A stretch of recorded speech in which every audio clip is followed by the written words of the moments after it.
Hey.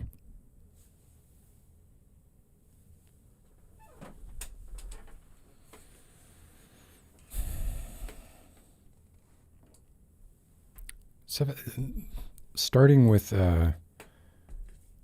promptness and aplomb, and with two cameras with almost identical angles. Certainly, this one doesn't do a lot for this, but actually, this is terrible because right now I'm over my mixer and laptop. It's not a smart place to do that, so I'm doing it over there. Cheers.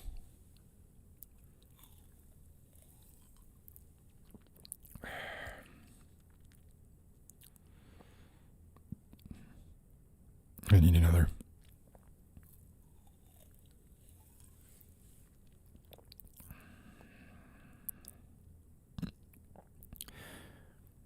Ordered for lunch today. I had a smoothie. Had kale in it and spinach, but it was mostly, I think, pineapple, banana, and apple juice, and it gave me the worst stomachache. It was ridiculous. Really made me question. I mean, the sugar content of those things has to be insane. But anyway, enough about me. How are you all doing? It's been a bit. I missed last week because of storms. We've had here at the house, we've had the power out twice in the last couple of weeks, which very rare for up here. I'm used to it. Bingo, because of where I'm from. Power goes out a lot because a lot of storms. But where I am now, shouldn't be used to it, right? But everybody's got to get used to a lot of fucked up things. What do I got going today? I also got this going. Let's see let's see how these are going. This is working good. I got my secondary. Wait, that doesn't seem to be. Hi, you. Why do you seem to not be panned all the way? You are panned all the way. And yet, you're not showing up as panned all the way. Okay, wait, let me be quiet for a moment.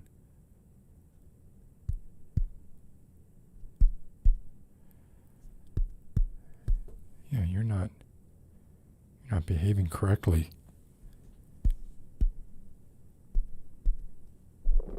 Well, close enough. No, this is not right. This should be panned left. This should be panned right. And yet, there's some panning, but it should be hard panned.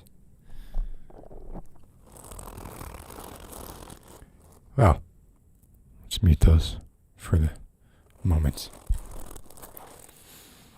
And let me say hi to everybody before going off on something that I want to go off on tonight. Bring it back here. Super bright. Face on. Colorful dreams. Pavi. Yeah. So the weather's been really bad here. So we actually had tornado watches, not warnings, watches for this evening. But it's quite nice out. Having said that, who knows when things could fall apart.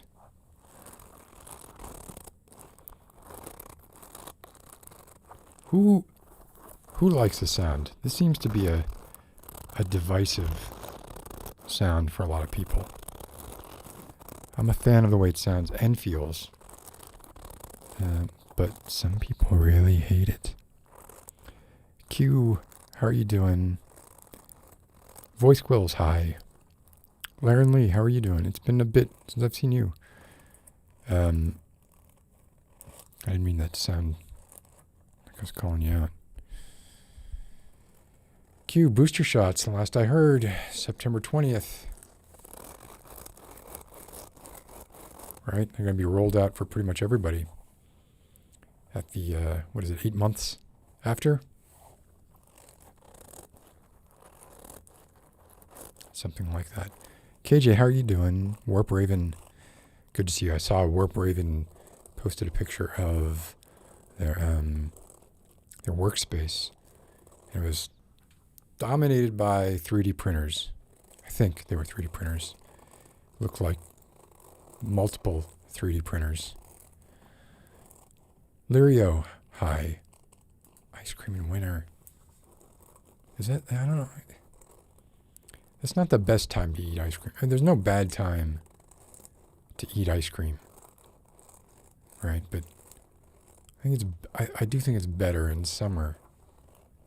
I enjoy it more in summer, therefore it is better in summer. Oh, hey, Indigo is here this evening. There's a lot of interesting games that have come out in the past, either coming out in the next few weeks or that have come out just recently.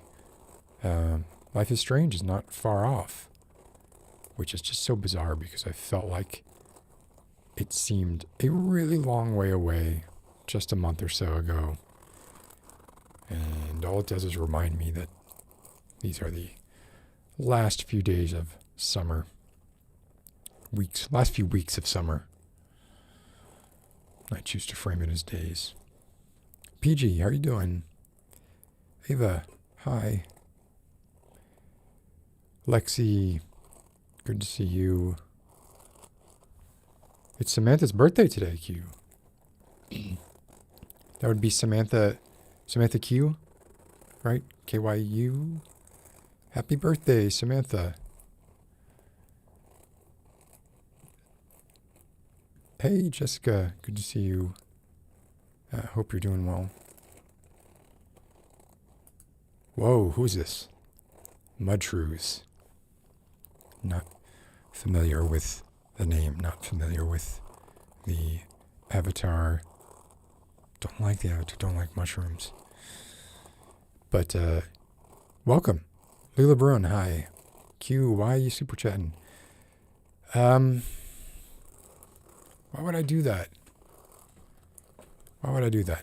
I do not have the courage of my convictions to get a tattoo of anything, ever, anywhere. The closest I ever came, I'm sure I've said this before, was a anarcho-syndicalist flag on my arm. And I'm kind of glad I didn't do it. And the thing is, right, even if I don't change, things change. The world changes. All of a sudden, a half black, half red flag is no longer the symbol of anarcho-syndicalism. It becomes some co-opted by some fringe group. Look, there was a progressive metal band that I really enjoyed in the early aughts.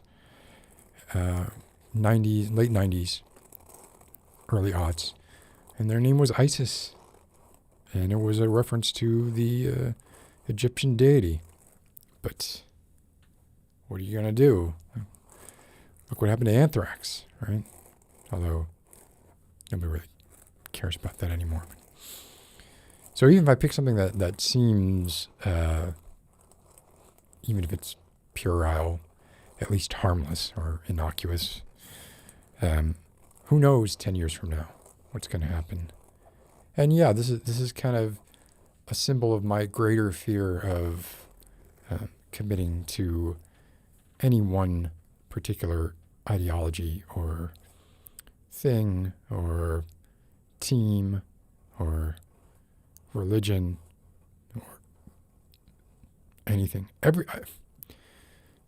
Nothing changes, and yet I'm always afraid that everything is going to change. We fight endless wars. And let's talk about Afghanistan tonight. That's going to be fun. That's what I want to talk about is Afghanistan. It's going to be great. Everybody's going to enjoy that a lot. Hi, Ramona. How are you doing? Mayfarath, hi. It's not, it's totally, has nothing to do with the money. I cannot, I cannot, especially Coca-Cola. That's so, like, I'm ashamed of myself enough as it is. By the way, I don't know if you've noticed, they changed the design on the cans. Now it says delicious and refreshing, whereas before they allowed you to draw your own conclusion.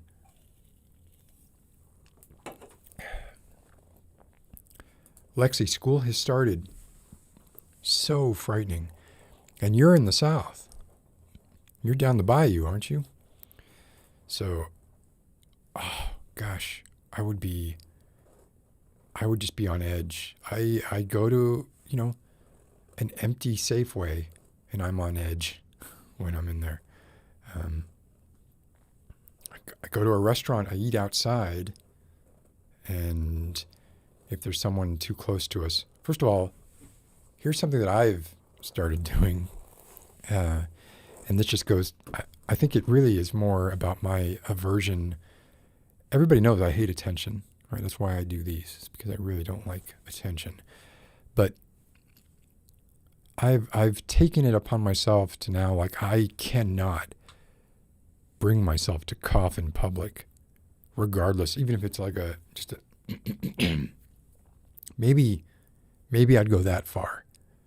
But if there's any sort of pressure or anything any sort of genuine cough, I can't do it. So I frequently will, if I am going out somewhere, will just go to my car if I need to cough or if I need to blow my nose.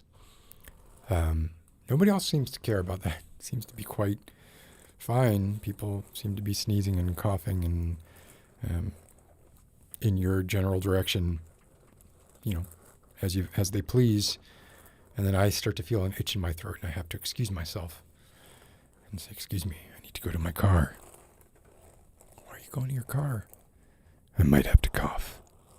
I'm not even 100% sure, but I'm feeling like a cough might happen, and I don't want to be anywhere near anybody else when it happens. Not because I think I'm an asymptomatic carrier, or I guess coughing would be a symptom, so I would be a symptomatic carrier in that case, but I don't want everyone to kind of go, that fella over there is hacking it up. Listen to his voice. He sounds like he's about to... I kind of perpetually almost sound on the cusp of needing some kind of ventilator. But Lexi, I apologize for this. Must be such a nightmare for you. And the kids and the parents.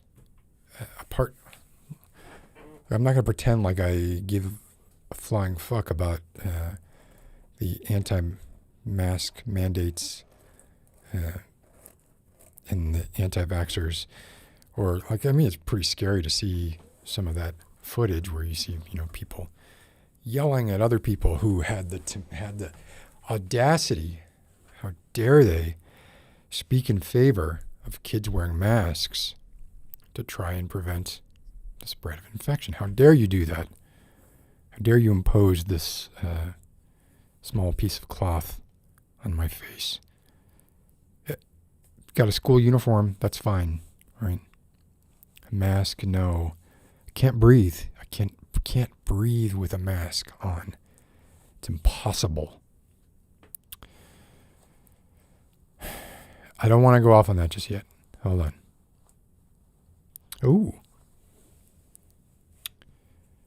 PG whips up their own acid neutralizer. There was a time where I woke up, I think I woke up in the middle of the night with like such horrible chest pain that I was driving myself to the hospital. I've probably told this story before. I was driving myself to the hospital because I had such horrible chest pain. And I noticed, like, as I was driving to the hospital, I was like, I'm not short of breath. I'm in a lot of pain. Like, this is a crazy amount of pain. And it wasn't, it was fairly, kind of here, you know. But I wasn't short of breath. And I wouldn't have described it as tightness. I would have described it as like, this just fucking hurts like crazy. So on the way to said hospital, I stopped at a gas station and got myself an Alka-Seltzer. Drank it, and literally, within 5 seconds, the pain disappeared. Saved myself, $1,000 there, I suppose. Amy, how are you doing?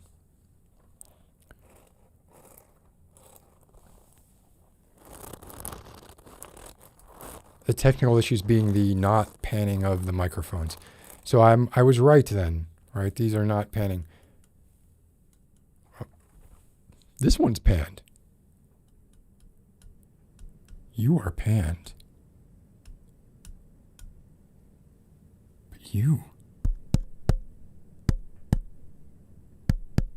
don't seem to be panned. I don't get it.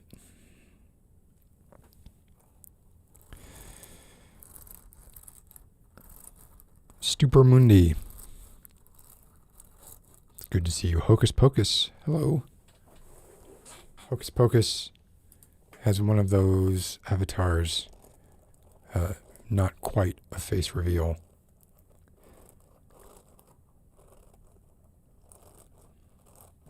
Oh, tangents of awesome. That's, your mileage may vary.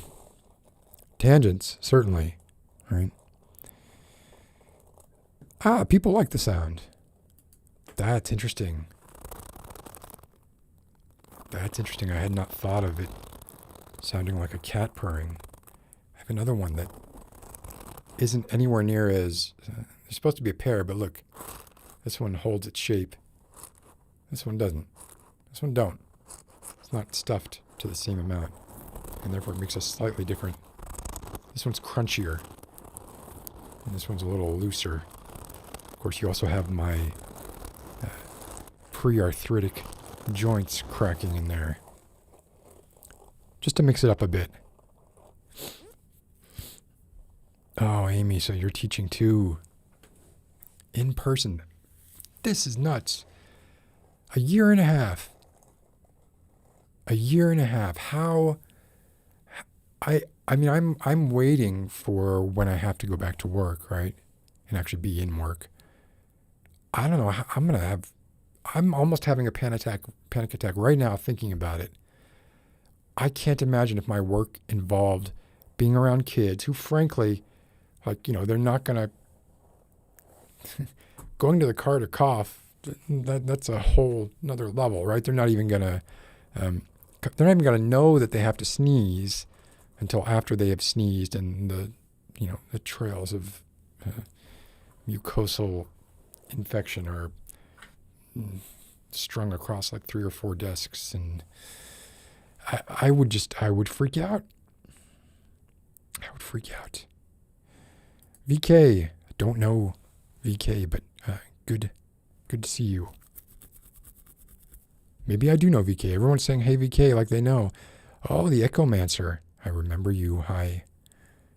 Let me get down to the bottom here, so I can... 6 Semper Tyrannis on your Tyrannicide hand. Is your Tyrannicide hand is your left hand. That is the sinister hand, right?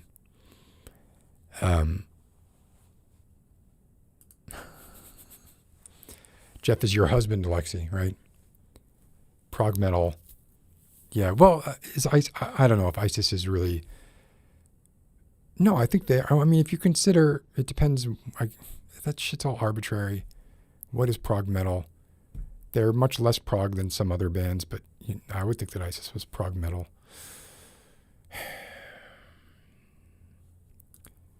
You knew I was going to talk about Afghanistan. Well, come on. Like, what? How could I ignore it at this point?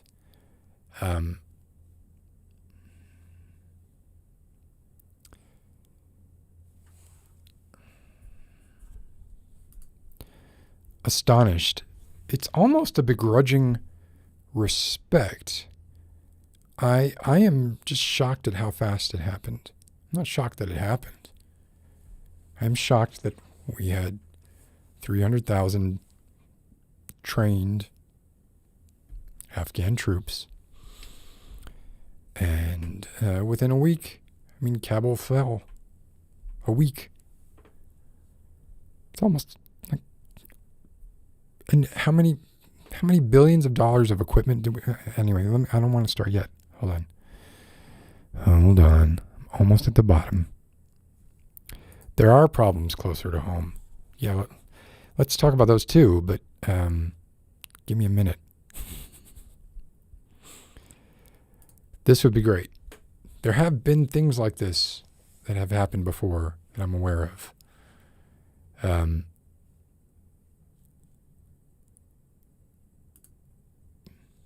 You're not afraid. You haven't been. Life is normal for you. Others not so much, but you're going to keep living life. What does that mean, Mudshrews? What do you mean by that? Are you saying that you are not a high-risk group and therefore you don't feel the need to get vaccinated? Nor do you feel the need to comply with the... well, I don't know. I don't even know where you live. So there's a lot of questions that come right out of there. Isra, how are you doing? When are you going to start drinking? Can you start drinking soon?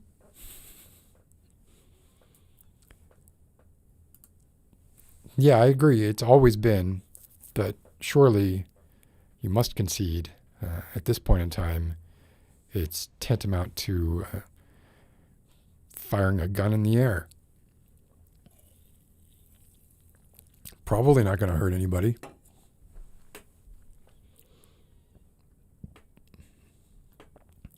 I cannot. So I have chronic post-nasal drip. Let's talk about all the problems, the kind of little insignificant issues that I have to deal with. They're not significant and they're very first world. But I do have chronic post-nasal drip. And what that means is that during the night, as I lay prone, I don't want to gross anybody out. Things go down my throat and collect in my lungs. So every morning when I wake up and I am no longer prone, my lungs start to protest and say, hey, while you were, I hate to bug you, but while you were sleeping, a whole bunch of this stuff, and it depends a lot, it depends on what time of year it is. If I'm beginning to understand, one of the things, so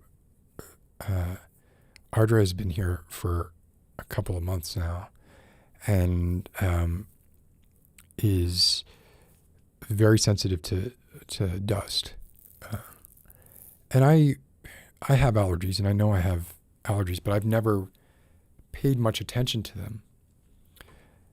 However, in the course of trying to address some of the dust and dust mites and allergen problems that exist in the place where I live, in fact, can't see them now, but I can see them. I can see particles in the air now, just kind of dusty, especially the way that I keep stuff. And I've noticed that since we've become more vigilant about kind of guarding against a surplus of like all this dust around, I've been cleaning more often, that it's not been as bad. So it then leads me to think that, hey, maybe I am to some extent allergic to dust. But even if I'm not allergic to dust, it's not really an allergy if you get dust in your nose and you therefore have more mucus as a result. Point is, it hasn't been as bad of late, but generally what happens is, after I'm up for a little bit, I find myself needing to cough. This is an awesome topic. And often it will kind of line up with if I'm going to breakfast in the morning, I'll be at a restaurant having breakfast. So I will, at that point, go to my car. This is weird also. Maybe this reminds me of this, Warp Raven. And maybe this is an aging thing, but I have noticed that things are going down the wrong way more often than I recall them doing in the past. What is that? Like a weakening of one of the throat sphincter muscles. Some valve not closing as securely as it once did in my wee days of youth. This is terrible. Don't do that, Stuver. Why would you do that? You're going to cause anxiety for people.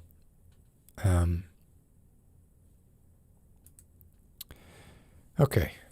So you're a bad person because you keep to yourself and don't wear a mask. Okay. Why are you adhering to this false dichotomy of either you wear a mask and are a jerk by getting up in people's faces, or you don't wear a mask and keep to yourself and don't go anywhere near anyone else? I'm not, obviously, if you're not near anybody, and by not near anybody, I don't mean 10 feet away. I mean more than 10 feet away. Right? If you're then not wearing a mask, okay, fine. If you're outside and 10 feet away from someone, more than 10 feet away from someone, fine. Fine, but why wouldn't you wear a mask if you're indoors, if you're somewhere where whatever you're putting out is getting taken up and possibly pushed through other areas of that indoor space via a poor ventilation system that doesn't filter the air, right? Or it doesn't filter it properly. There's a lot of reasons. Lots of reasons people can be bad people.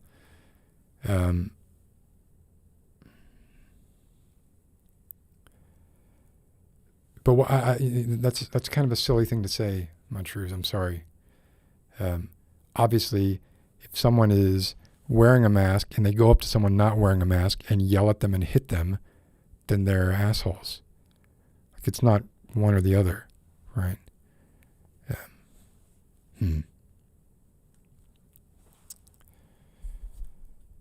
I don't know what this means.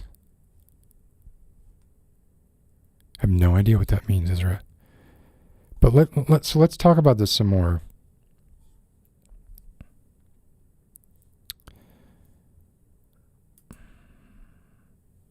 Okay, but why is it one or the other again, Mudshrews? Yeah, be decent to your people. And if you're going to be around other people, wear a mask. What's the problem?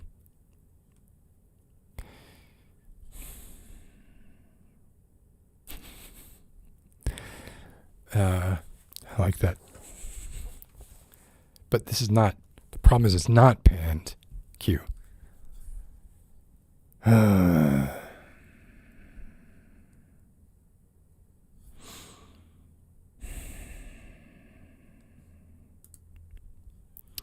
Yeah, this is fulfilling to the I mean, it's not even fulfilling to the letter and not the spirit, right? It's not fulfilling at all. It is almost worse because it's sort of like they obviously have the means. They don't have a problem having the mask on, and yet they're not wearing it in such a way that it's helpful. Maybe there's something to be said for, look, if you're a mouth breather and you have a mask over your mouth, that's better than not having a mask on at all, but just pull it up. I mean, I can't stand the fact that they still have yet to, and I've tried a bunch. They've yet to make a mask that has a good enough seal for me. The thing is, I have a very long nose. Ooh, I should get look at that. Somebody's going to do a freeze frame of that. I have a very long nose, right? So when I put a mask on, it's very difficult for me to get a seal here of any kind. And I also wear glasses, generally. Not all the time, but generally. So I've yet to find a mask that I can wear where I don't fog up my glasses. And I realize that means that the mask is not sealing properly, and therefore is not, to use the Swiss cheese layered analogy, is not a particularly effective piece of cheese in front of my face. Faking it, yeah. God, I could, but it's not like it's going to get easier. Like, if anything, it's going to get harder. I don't want to make your job anymore. Try to have you concentrate on. You're going through enough. You like see teachers in general, emergency responders, etc. I would not have the stomach for it. I'm scared out of my mind for when my kids go back next week. Because I've seen what my son does with his fingers. I know where those fingers go. You know, he didn't fall far from the tree. All right. I can't engage with this, mushrooms. Yeah, I'll let PG do it.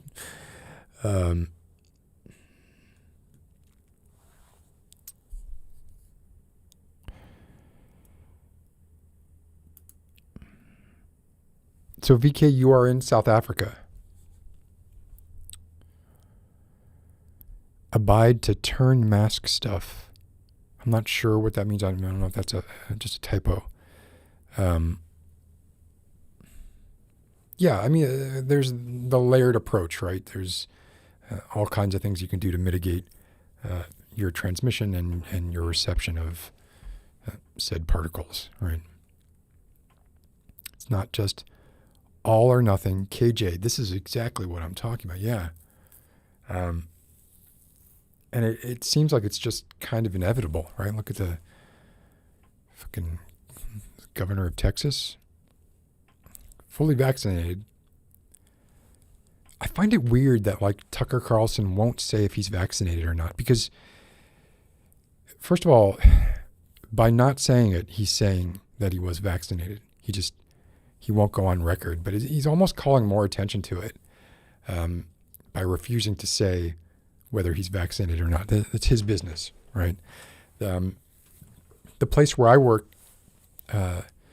is going to be requiring vaccinations, which, if you're going to be on site, and then they'll offer remote work to those who cannot get vaccinated, which that's the way it should be. I mean, schools were, you had to get MMR vaccinations before you could go to school anyway, and that's been going on for decades.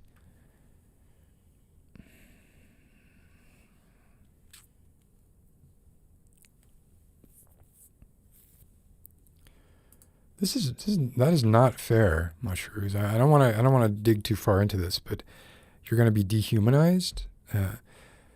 If people disagree with what you're saying, and say so and explain why, that's not dehumanizing you. That is debating with you. I'm glad that you love us. It'd be great if you wore a mask and got vaccinated. If you really love us, if you really love humanity, and hell, there's not a whole lot of love lost between me and the human race in general, right? I just don't want to cause any more. I don't want to cause any more harm than I've already caused in my life. I walk around feeling guilty enough as it is. I need to spend the rest of my life atoning.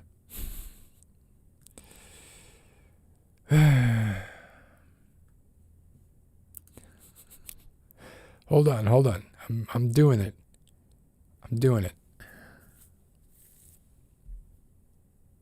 Okay, but this is a little bit different than what than, at least different than what I interpreted what you were saying before.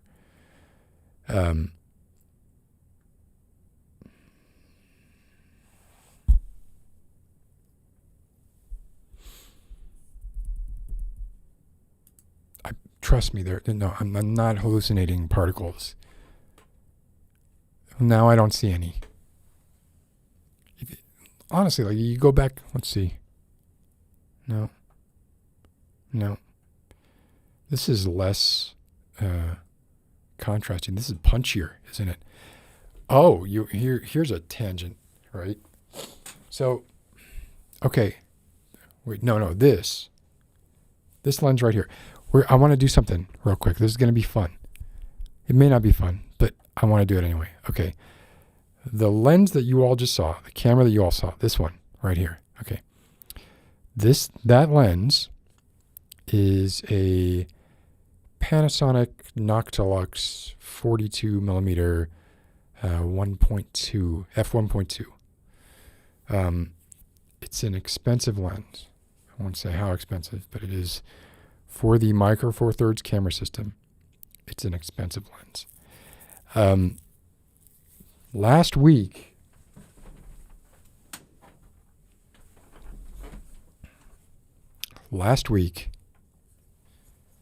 I bought this lens. Hey, last week I bought this lens. Okay, this is a C-mount lens, and a C-mount lens is essentially the same. Like this shouldn't be on it, right? This is how it would normally look. Right. So it's little. You would normally see them on older CCTV cameras, right? It's got a plastic cap, right? It's got manual focus and manual iris. It's actually got the iris. I was surprised. The iris looks like a 10-bladed iris. So, and then this is a Micro Four Thirds adapter for this lens. This lens, $27. So here you have a $27 lens, right? And about a $5, it's actually probably 30 cents worth of materials, but $5 Micro Four Thirds adapter. So what I'm going to do is I'm going to pop this onto that camera, which currently is sporting as I said, a Panasonic Noctilux, which is a camera lens that is over $1,000. So, about 50 times as much as this lens here. Okay? Bear that in mind.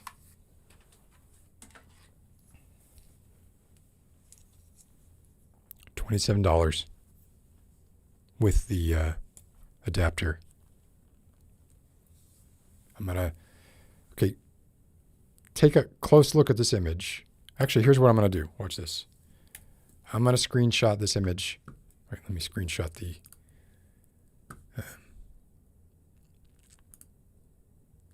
so we can get a nice. Okay, I'm going to screenshot this image here. Right, this one. Okay. Just took a screenshot of this camera, the expensive lens on it. And now I'm going to swap it with this one. Be right back.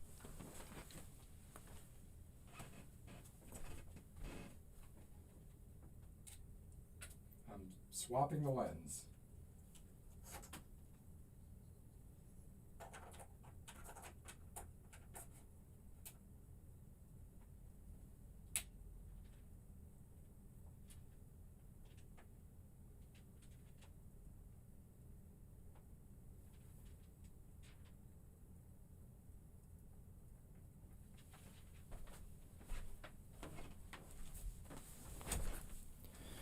Right.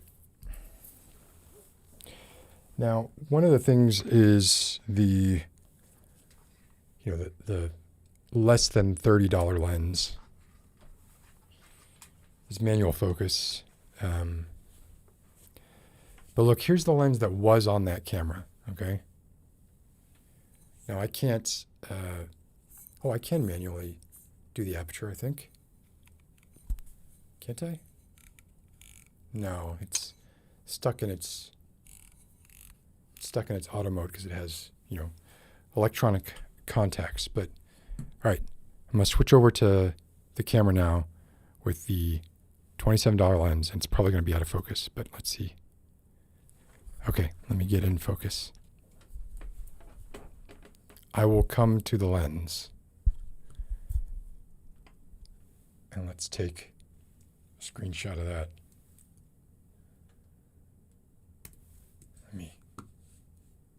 Oops, nope, doing it wrong. Don't mess this up.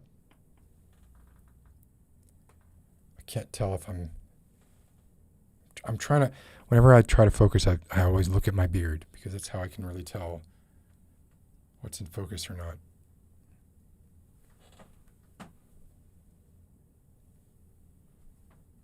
I think that's about as close to in focus as I can get. All right, let's do it.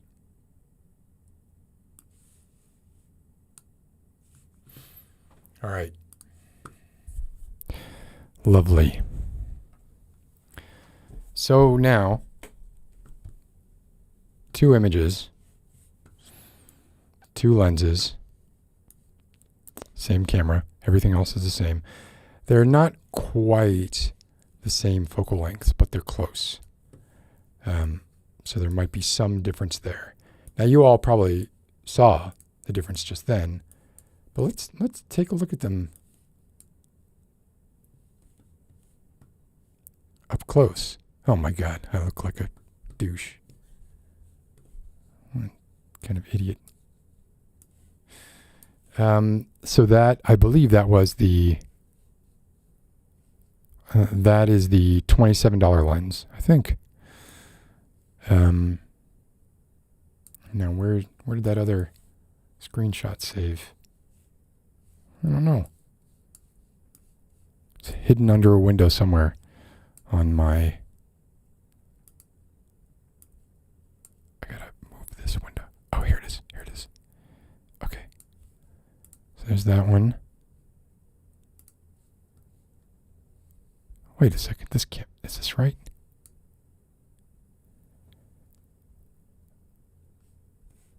Okay, and that's the super expensive lens. So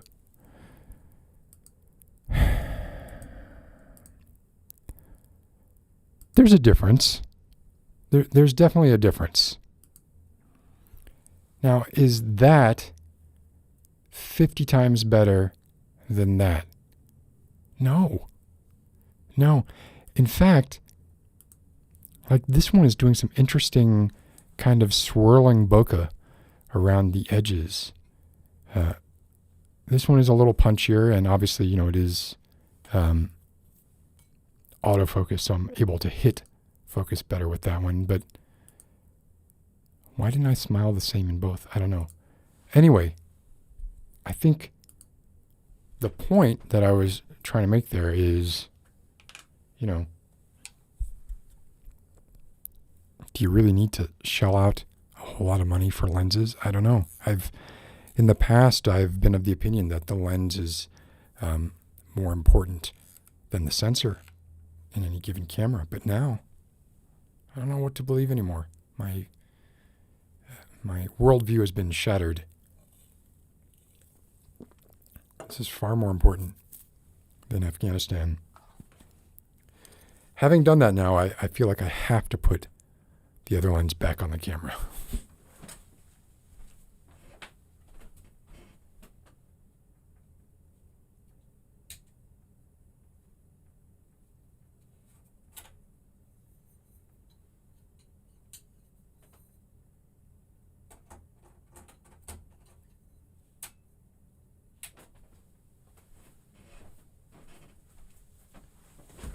I mean, damn.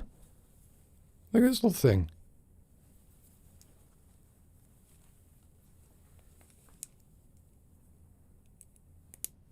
About the same price as a couple of smoothies. And you got it. All right, I don't know what this is going to do now. This is probably... Oh, look, it just killed killed the image there. Why did that happen? I need to bring you back.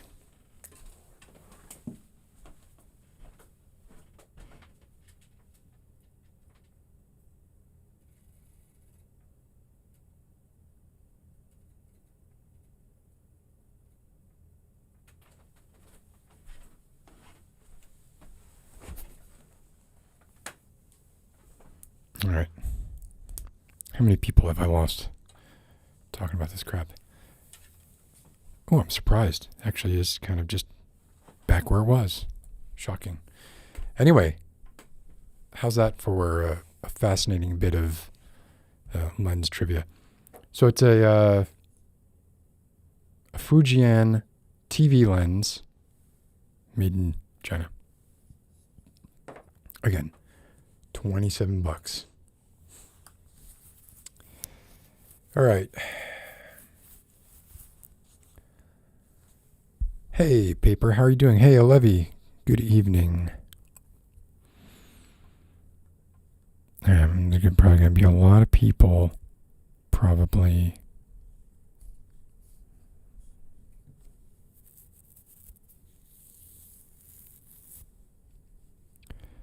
You think Coke doesn't help? I know. I've been drinking Coke my entire life. It is the bane of my existence, and I'm having trouble stopping. And were it hurting someone other than myself, I would. All right. Yeah, this was an interesting, one interesting point that got brought up that I heard, I think it was on the Majority Report. Would it be fair to start referring to anti-vaxxers as pro-plaguers, kind of the way pro-lifers choose pro-life over pro-choice? Just call them pro-plaguers. That'd be great. All right. CRG 464, hi. I'm getting down to the bottom here.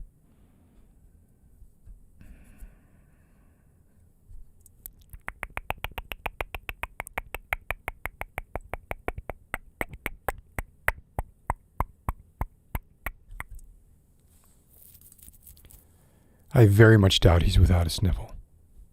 I mean, he's going to front that he is without a sniffle, much like Trump. And the therapeutics, who knows? I mean, probably very effective. It is in the GOP's best interests for, just like it was for Trump, for them to pull through without it seeming like it was very much of a big deal. All right,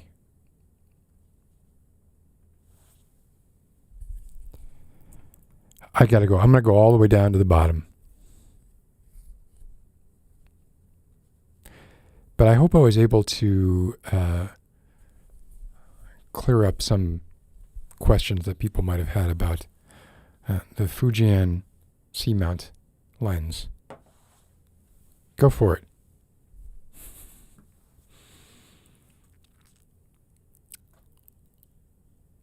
Ooh.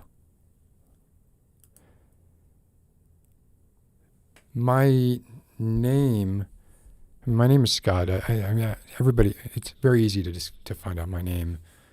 I mean, I'm not gonna, just say it all the time. But it's pretty easy to figure it out.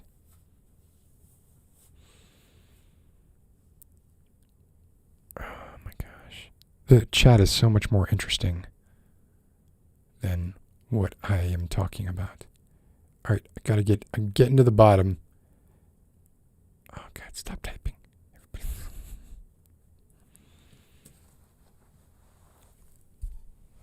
Okay, so no, Q, I won't. I will restrain myself. So the United States spent a couple $2 trillion, $2.24 trillion over the last 20 years. I don't know exactly what the death rate was, the death toll. I distinctly, I mean, I have a very clear recollection of the political climate back then. I was probably more political then than I am now. Certainly, I was following politics then a lot more closely than I do now. Um, and I very much remember, as probably lots of you all do too, right? Like this was post 9/11. Um, there was, it was almost impossible to have a reasoned argument that did anything other than find someone to vilify, find someone to attack, and get the attack going ASAP, regardless of if it was the proper target, regardless of if it was ill-advised, regardless of if it was ever going to have any kind of outcome other than the one that we saw. And it's not like we haven't seen that before or gone through that before. Specifically, America has gone through it multiple times, right? And even the conditions, like the conditions, people say, well, or I have heard people say you can't really compare Vietnam to Afghanistan. You're right. We didn't spend 20 years in Vietnam.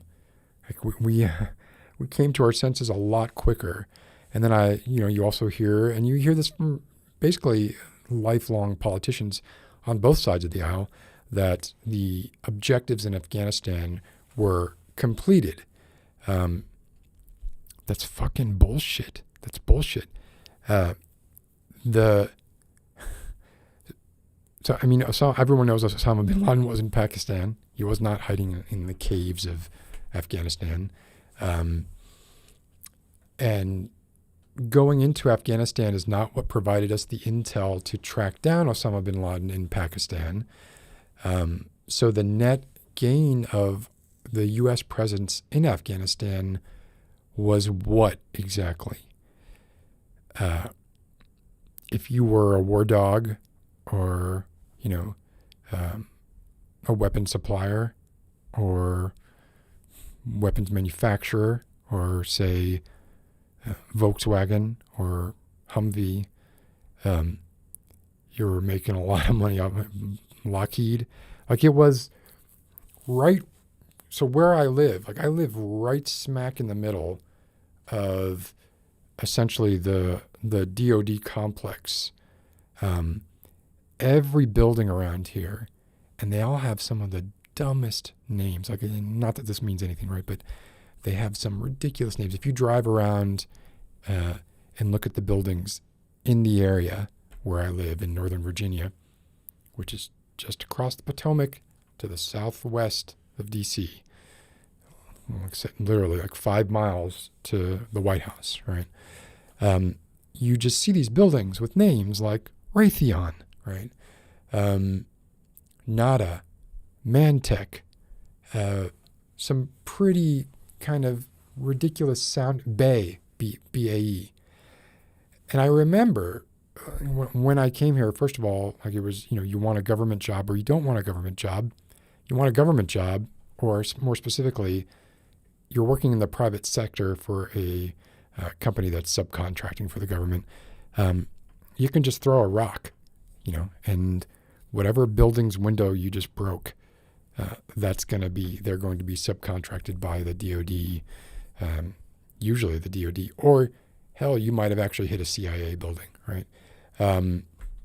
So when I first came, that's the way that it is. It's the way that it is now, too. Obviously, it has been for a really long time. All of these subcontractors have a presence right here for that reason. And now Amazon has a presence here too. But Crystal City, which is where the Pentagon is, McLean, Arlington, all of Alexandria, right? Like Fairfax, all of those cities are basically built on the back of government money. And generally it's warmongering government money. The biggest guns, the fastest planes, et cetera. So for the last 20 years, the area where I'm living has really kind of had experienced quite a boom. property values going through the roof here, and this is before the pandemic. And a lot of that is because there's a lot of work being thrown to government subcontractors. And I'm not suggesting that the majority of government spending came as a result of us having a presence in Afghanistan, but it didn't hurt. And if you're trying to look for who benefited, right? You don't have to look far. Like, I don't have to look any further than walk outside. I can literally, if I walked outside my front door, not now because it's dark, I could see the buildings of the companies that have been built in the last decade and were likely built on the backs of government funding for things, if not Afghanistan in particular, sort of the facade of spreading democracy and trying to liberate and bring freedom to these oppressed nations under the guise of that kind of self-righteous, under the liberation guise, right? You can do a lot. You can justify a lot. You can trot out the for the greater good, saying a lot, or you want to make an omelet, you got to crack a few eggs, right? These are it seems like these are the phrases to live by, and then you get Blackwater, and you get a situation where you have literally. So I read today that they actually, when that I think it was a C-117 military transport plane landed, there were human remains in the wheel wells. In the wheel wells. And they weren't very specific about when they said human remains. I'm assuming it was an entire human. So, who died at the altitude that, you can't, you watch a movie and you see John McClane get in the wheel well of a plane and go for a ride. It's no big deal. I'm not suggesting that anyone in Afghanistan who tried to hitch a ride on the sort of Saigon moment that happened at Kabul, were influenced by Western media to thinking that, hey, it's just like going for a really fast car ride, sticking your head out the window or something, Hey, Leah, it's good to see you. So Leah, for those of you who know Leah, right, she has been writing like a beast. She's been writing like crazy.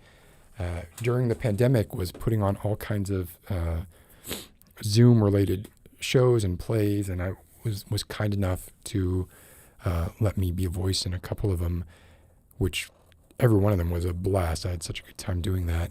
It does seem like now Leah is doing more in-person stuff, and that the places where she was working, I don't know if it's the same places, Leah. Maybe you might want to see if people know or not. But putting on the same kinds of things that were being put on via Zoom, but now in person.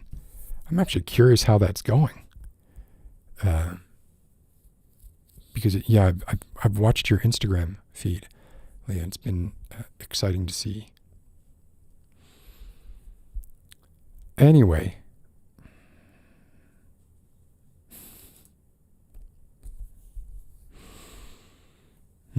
opium.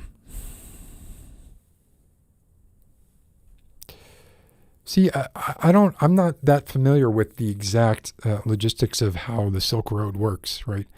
I was under the impression that China grows a ton of opium, but maybe I'm wrong. Possibly they consumed it more than grow it.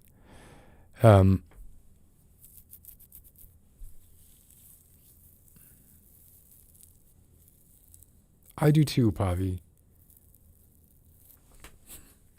I miss those shows. I thought that they were great. Vaccinate only. Yeah, that's good. and like obviously I've like seen these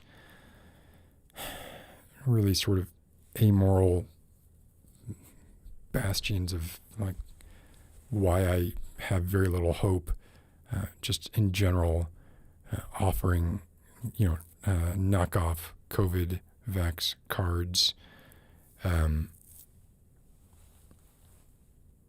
which is just like if you're doing that, it's hard for me to see a situation where that could be debated as anything other than just wanton, deliberate putting people at risk. No. If you're not supposed to go somewhere unless you're vaccinated, and you get a forged vaccination card so that you can say go see a band that you really want to see, but they're only doing vaccinated only stuff. That's not innocuous. It's insidious in a way that's like bordering on just like, I don't know how you could argue it being anything other than evil, really, because I would guess that the sort of the argument that you might give to yourself in order to do this is, well, I am healthy and I am not intending on getting vaccinated. And if I don't feel well, or if I feel sick, I won't go, right? But it's not like this information is difficult to ferret out. And we know exactly, what or how easy it is to spread asymptomatically.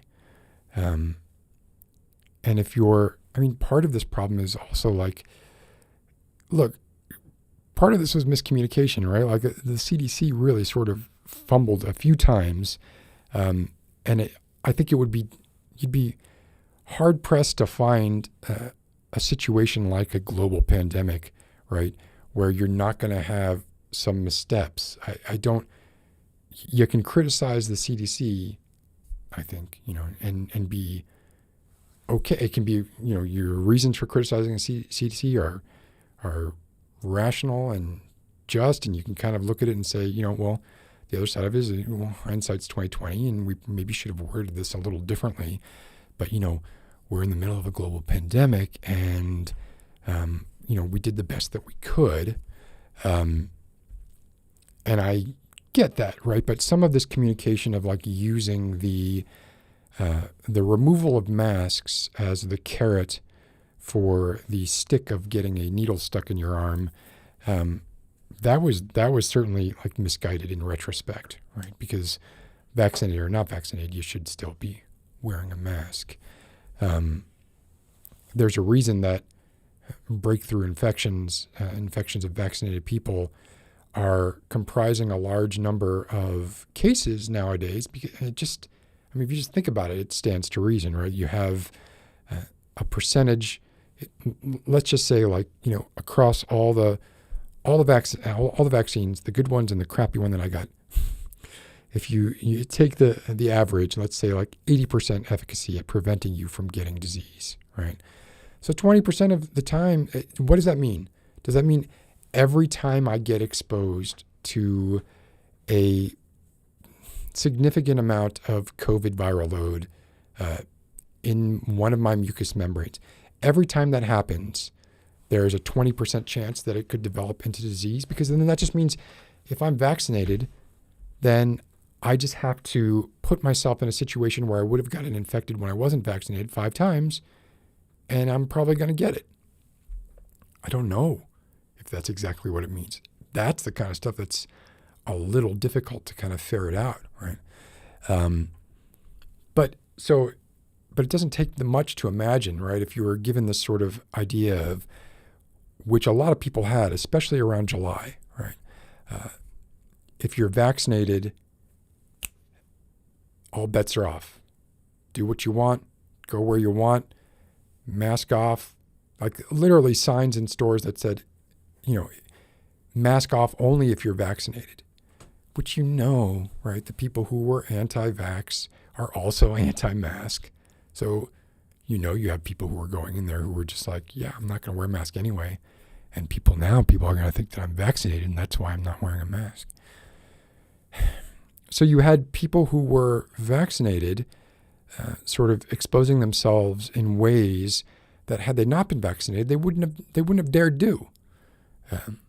So, it kind of seems natural to me anyway, especially if you got J&J or AstraZeneca, that when you're given this kind of social permission, even if you do the math by yourself, right? You were given this kind of, I don't know how else to put it. You were given permission to behave in this way. That is, I can now go to a large 4th of July get together and I don't have to wear a mask. And I'm not feeling all that well, but I'm vaccinated. So, I'm going anyway, right? This person just ate with that fork, but we're both vaccinated, so that's fine. I'm going to eat with that fork too. Oh, we're hugging and we're giving kisses to people. Okay, but we're all vaccinated here, so that's fine. This is behavior that, if you weren't vaccinated, you would not generally, and speaking in broad strokes here, you wouldn't dream of doing that or nightmare of doing that. Obviously, this is not a bulletproof, watertight system for preventing disease, and thus the kind of, once they saw the spikes in early summer, then they kind of walked back some of what they were saying and started preaching this layered approach. But to some extent, they'd already sort of shot themselves in the foot, and the horses had kind of left the barn already. And what you then got was like people just weren't. They were sick and tired of the mixed messages coming from the CDC or the WHO. I get being, having some fatigue when it comes to that sort of messaging, but it also seems like it doesn't take a lot to know, what the risk factors were prior to getting vaccinated. You know that vaccination is not the end-all, be-all. I'm never going to get COVID if I'm vaccinated. It is, to some extent, all about mitigation, right? There is a point at which you reach a threshold, or everybody reaches their own individual threshold of, I have taken all the precautions I can take, and I, at some point, kind of as Mud Shrews said earlier, I need to live my life. So, oh my God, is this Nasha? I just saw Nasha's avatar here. Nasha, how are you doing? Oh, look at this. Look what I just got. Look what I just saw here. This is new. Check this out. This is what I see in my in Ecamm. Now that band button is new. Now here's a problem. Let's see if anyone can spot the extremely obvious UX UI problem with that band button.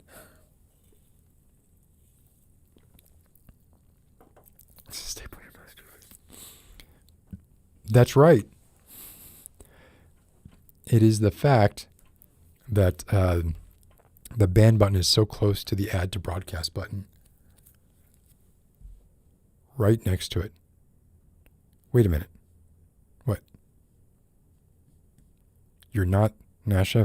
Have I been calling you something? What am I doing? What am I doing wrong here?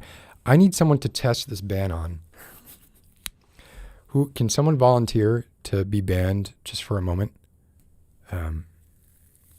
I'm hoping there is sort of a confirmation that comes up when you hit that ban button, because it's so close to the add to broadcast button that it is a problem for me. Somebody volunteer to be banned just for a moment. I feel like Nasha is volunteering to be banned.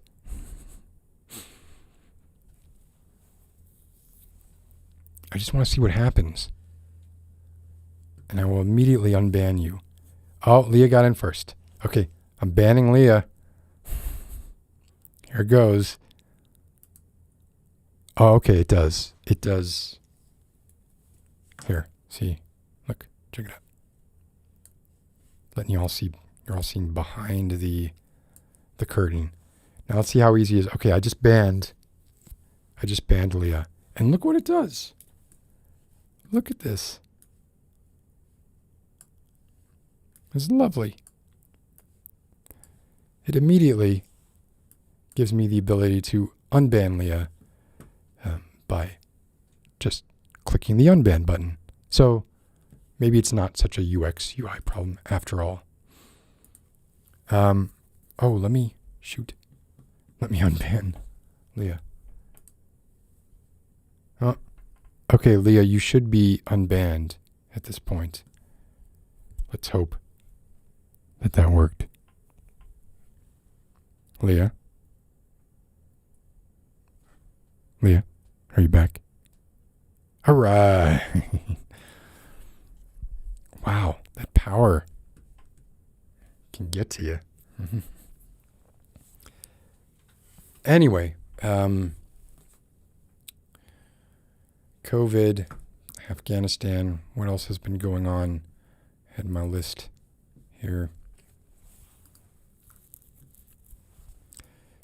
Some things that like totally got lost in the shuffle of all the crap going on here were the riot police suicides. So Kyle DeFreetag, Gunter Hashida, Jeffrey Smith, Howie Liebengood, all committed suicide since the attack on the Capitol,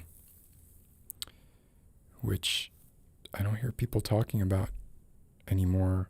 I mean, it seems like whenever things like this happen, there is a sort of refractory period where people are kind of like, oh, this is insane. We got to do something about it.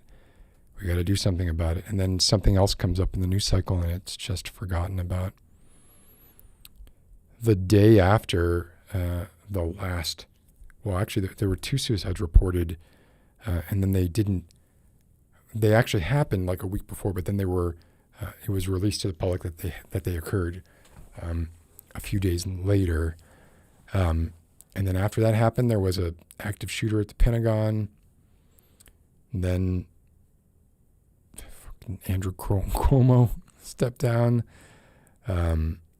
which was, that was overdue.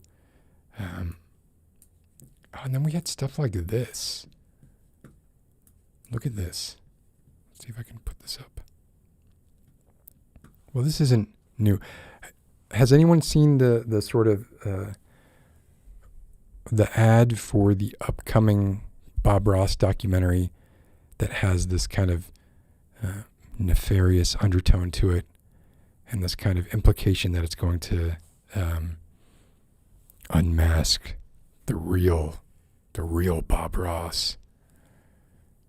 You all think you knew Bob Ross, but,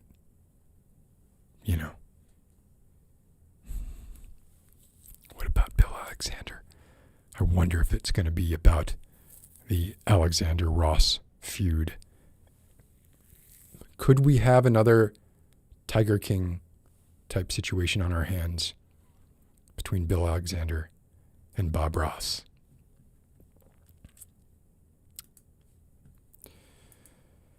Oh boy. That's a huge area, right? Finally, talk about people stepping down. It took long enough, but Alan Brack, the president of Blizzard, finally resigned after posing with and so did a bunch of the designers that were in the Cosby suite. Yeah, it kind of feels like this would be just one step removed from Mr. Rogers, right? But I mean, I think it's well known that Bob Ross was problematic. That he kind of he behaved in a way that was maybe it wasn't illegal, but it was at least asshole-ish. The way that he was essentially a Bill Alexander teacher and got more success than Bill Alexander because of his charisma or his style. Although I think Bill Alexander had tons of charisma and also had tons of style. And the next thing you know, like Bob Ross releases a line of painting kits, paints and brushes identical to what Bill Alexander had released, except he changes some of the names. I think he changes liquid white to magic white, right? I think he changed like maybe the blue or something like that. There were a couple of nomenclature changes alone to kind of differentiate what he was selling against what Bill Alexander was selling. So I don't think there's any question that he behaved in a way that is objectionable. You could just say it's ruthless business. If that's the way you want to go with it, that's fine. It certainly doesn't gel with his sort of professed and sold persona, though, does it?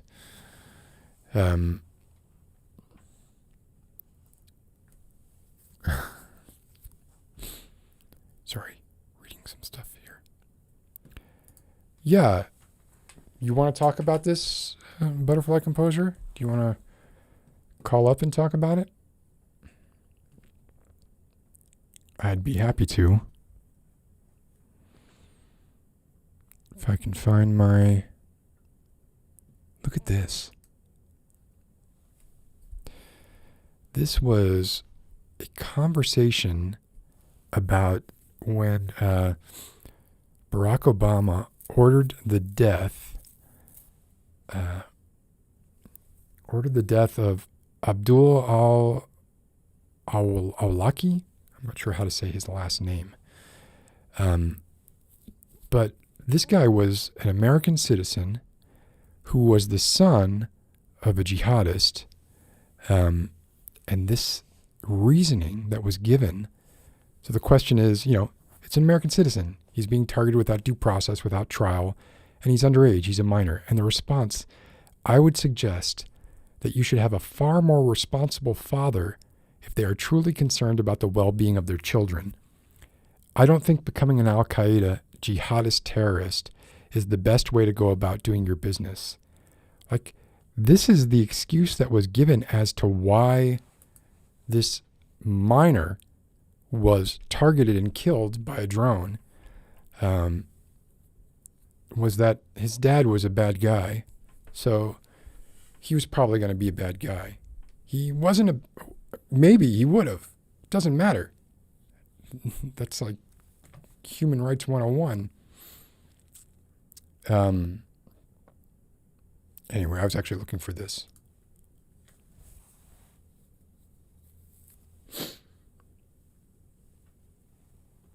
Oh, Maddie. Sleep well. Yeah, rest is extremely important, of course. That'd be Andy Gibb. Andy Gibbs. Yeah, they murdered a child. And that was the ultra-progressive Barack Obama. Right? And a continuation of the AMU law that was, well, that's all part of the Patriot Act. Oh, dear. Okay. That would be fine. It's 2 a.m. over where you are. I can talk about it. If anyone wants to read a story, let me know. We still have a couple of stories left. Let's look at whose stories are left. Let's do that.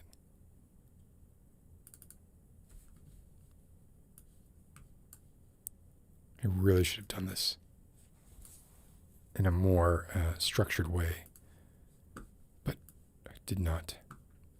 So, all right, we've got. No, we already did that one.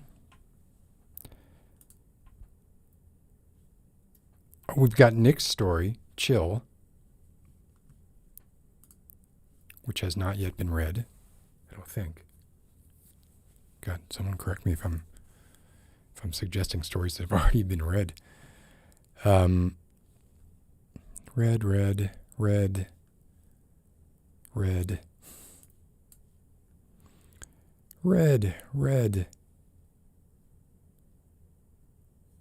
Is that it? Shoot.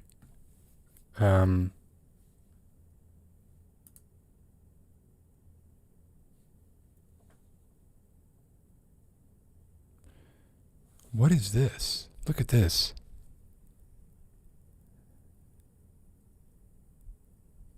I must have written this. I have weird stuff sitting in my Google Drive that I've written. A lot of times, like I'll just kind of start writing with no real idea of where I'm going or why I'm doing it.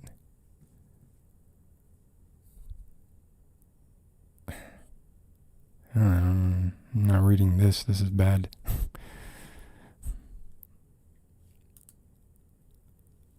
Here we go. Who wrote this? The Infinity Cage. I don't know who wrote this. I don't have who wrote this on here, but whoever wrote The Infinity Cage, that has not been read yet.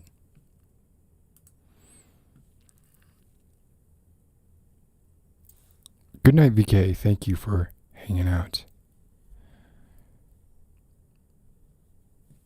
Let's see. Did anybody, or if you just want to chat, doesn't have to be, we don't have to read a whole story. We don't have to do anything. Nobody has to do anything.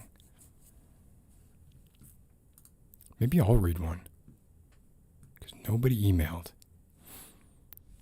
How about that? I'm going to read a story, I think. That's what I'm going to do.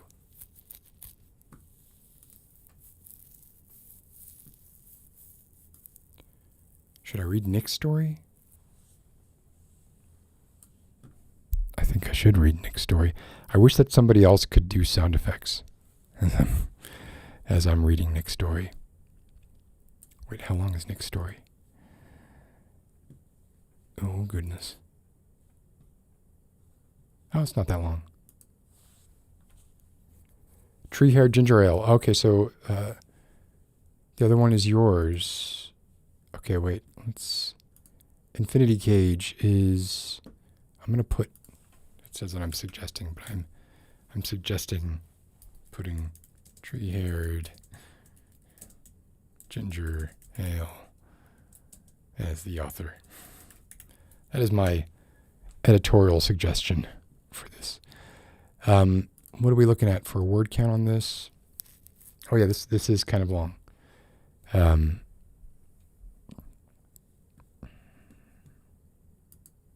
I agree with this. I don't know. I mean, I think it was super profitable, 15 years ago. As far as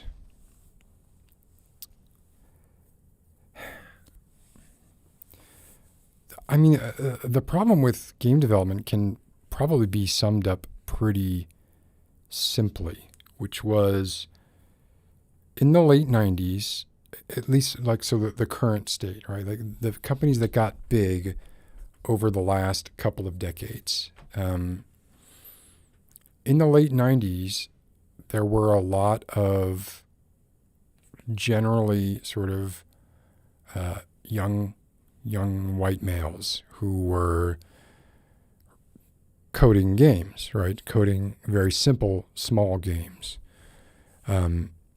There were companies like Electronic Arts back in the early 90s and even late 80s who were they were proponents of the hailing game designers and authors as as celebrities, not unlike authors, right?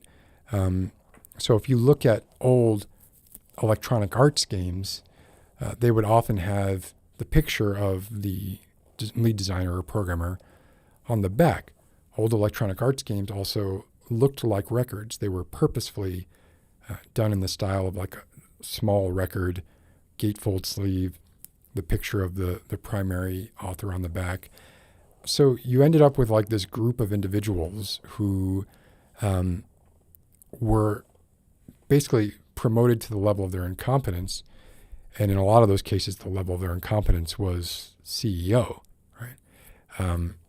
So you had, over the course of, a decade or two, you had what were these small dozen to 20 or 30 people companies. Some of these smaller companies, in America at least, if you're not over a certain number of employees, there's very little regulating anything about like diversity or inclusion, or even like the amount that people can work, or anything about like work-life balance. That's regulations kick in the bigger your company is, but it's almost like there's a tacit sort of agreement of when companies are in startup mode, i.e., when they are small, that it's sort of agreed that like, well, yeah, maybe they are going to have to, pull some late nights and some work over weekends a bunch, et cetera, et cetera. But you ended up having those cases, a lot of them end up being, success stories. And in some cases, huge success stories, Blizzard being one of them. And you end up with people who have no idea really about other humans, right? And very little empathy.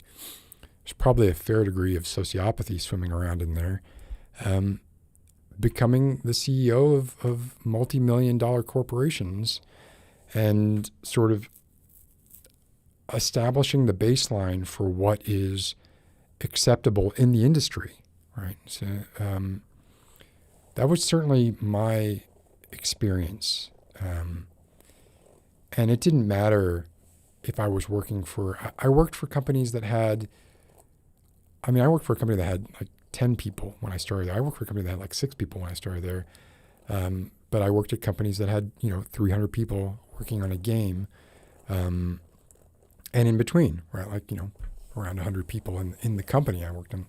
So I kind of saw, although I was, I was out of game development by 2015, at least in any kind of full-time capacity. I still occasionally do freelance work based on, people that I just got to know in the industry over that time. But it was definitely, it was one of the reasons I left. I'm sure I've said that 1,000 times. Voice Quills, do it. Nobody has emailed. Did Voice Quills email? Voice Quills emailed.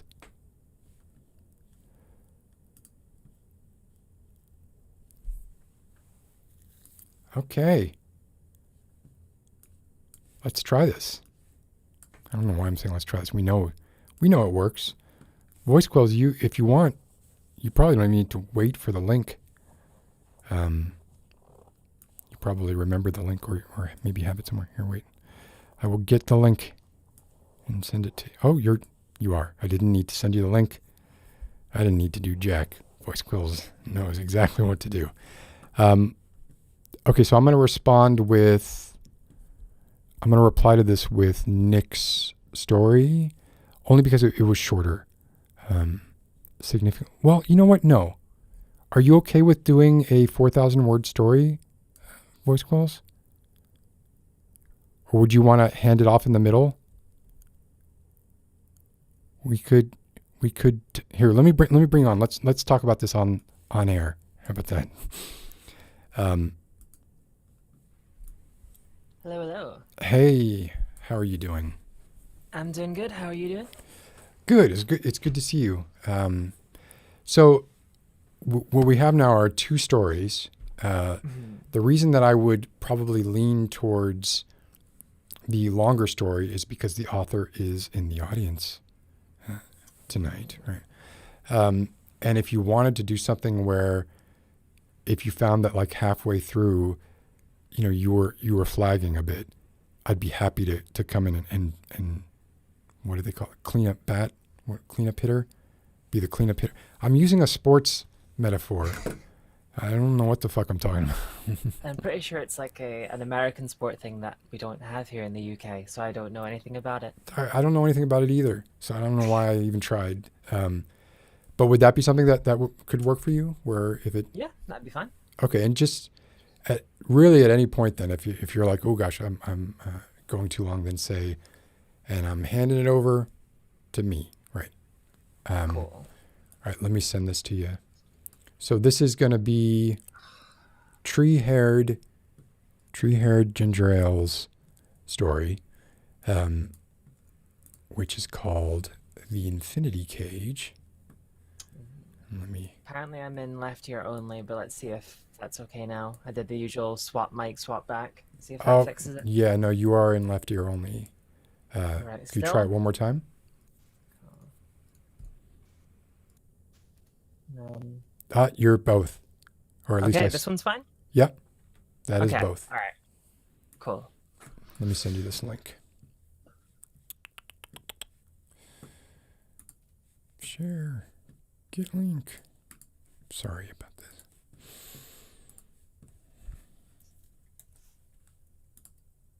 Okay, just forward it to you just now. So once Okay, you get it, if you want a minute to kind of like look it over, sure. Yeah, I'll give it a quick glance over and see. give it a Let's quick see. butchers, right? That's what they would say in England, right? A I have butcher's? no idea. No? Oh, here I am trying to be cool. Look, you're talking to me. I'm not very cool. So, okay. Oh, and it's a second person style. That's oh, I like it. Cawthon, I just backed up. Sorry. Talking to All people. right. All right, yeah, it looks good. Okay. Let's do it. So I will turn it over to you. And like I said, you're more than welcome to go through to the end, or if you want to throw it over to me, you can do so at any time. So just for the sake of the uh, stories from beyond, let me just do like a clean slate. So reading, oh my God, reading The Infinity Cage, as written by Tree Hair Ginger Ale. It's voice quells, and I'm turning it over to you now. All right. You open your eyes with the typical disorientated feeling of the recently sleeping. You stretch, unhurried. After a moment of blinking in sunlight, you recall who you are and where you are, and all of your memories push outward, gently unfolding the world for you. You bathe and groom, dressing in age and status appropriate clothing designed to both conceal and flatter your particular body type. After a breakfast of coffee, fruit, bacon, steak, and eggs, the household tone sounds. Returning to your room, you sit and read the message scrolling into the LED display on the surface of your elegant oakwood desk. You smile. The proposed task is well within your skill set. You, of course, consent. A dull thunk sounds in the bottom drawer to your right. You open it, typing your code into the keypad. Inside is a smooth black tray holding two smaller white trays. An assortment of sleek cubes are in a wire basket next to them. You lift them onto your desk, arranging the smaller trays beside each other. For hours, you move cubes from one tray to the other and back in a prescribed pattern. A tiny digital display on each tray bears a number that ticks forward softly with each movement. The entire day passes. At last, the display on the desk flashes. You place everything neatly into the drawer and close it. It locks with a satisfying click. It's late enough that the lights of the house have begun their slow dimming. After a hasty supper, you're just in time to undress and get into bed before the lights go out completely. Next morning, a stray urge strikes. When was the last time you meditated? Grabbing a cushion, you sit cross-legged in the sunlight. Trying to relax, you breathe deeply, in and out. A strange banging ensues, coming from somewhere outside the house, breaking your concentration. You have no neighbors. You chose to live in a remote area for the fresh air. A glance out the window shows nothing except the barren dirt backyard with its distinct chain-link fence and a sea of long grass beyond that. You shrug, attempting to meditate again. The same banging interrupts you. You sigh irritably. A crystalline chime sounds, so you put on your shoes and go. Humming a tune, you open the front door, exit onto the front porch, and turn right. Predictably, bags of groceries, all stamped with a familiar logo depicting a monolith, have appeared on the rectangular metal plate embedded into the planks at the end of the porch. You take them dutifully inside and begin sorting and putting things up. A child you have never seen before standing there in your kitchen, and she helps you. A plump, brown, dimpled preteen with dark eyes, much like yours. She isn't your child, yet she belongs to you. You begin preparing breakfast. The child clambers onto a bar stool beside the glossy counter, trading comfortable smiles with you. She swings her legs, looks around, watches you cook, stares into the middle distance, thinking, but mostly she just waits and lets you work. You turn off the stove. Come and eat, you say gently, carrying plates of cheddar-strewn omelets, heirloom tomato slices, sautéed garlic spinach with mushrooms, and toast with strawberry jam. You pour fresh orange juice into identical pink tumblers. The child seems meant to stay with you for the duration. You show her into a room at the end of the hallway. She's an active child. She runs the long front hallway like a high-strung cat, skips, practices tricks with her yo-yo, frequently failing, but enjoying the task nonetheless. She'll repeatedly climb the stairs or jump in her bed. She sits the couch all kinds of ways, normally, upside down, perched atop with her back against the wall, or draped along the arm, making bird noises. None of it bothers you so long as she's careful, completes her lessons, and keeps her shoes off of the furniture, so you don't bother her. You both enjoy fresh air. The windows are open often. Yet, some unspoken understanding keeps you out at the front and backyards. Either of you walking onto the porches to stand and stare across the powder blue skies and flat, brown landscapes, only rarely. One day, you call the girl to lunch, but get no answer. You wander the house and find her in the comfy yellow-white living room, sunlight streaming through the windows. As you approach, you do a double take. Do not know where she got the twin sketch journals and set of colored pencils, stamped with the unfamiliar logo of a constellation that does not exist. Perhaps she brought them with her? She's drawing a mountain dressed in a vampire cloak and striding on stick figure legs. On its path stand two tiny stick figures holding hands, blocking the mountain's progress to an arched stone bridge that has a lake and a village just beyond it. Noticing you, she excitedly turns the pages, holding the book up to you. You initially think to admire her imagination, but suddenly note her drawings aren't good. Her characters are blocky, with ineffective shadowing, the background's lacking in proper perspective or scale. You speak your mind. You withhold your opinion, smiling indulgently, sitting next to her on the couch. Gesturing animatedly, she regales you with her story. One pictures of a burned house. In front of it, a handsome olive-skinned man with long dark hair and ornate green clothing with flowing sleeves dances a sparkling pattern around injured ghosts.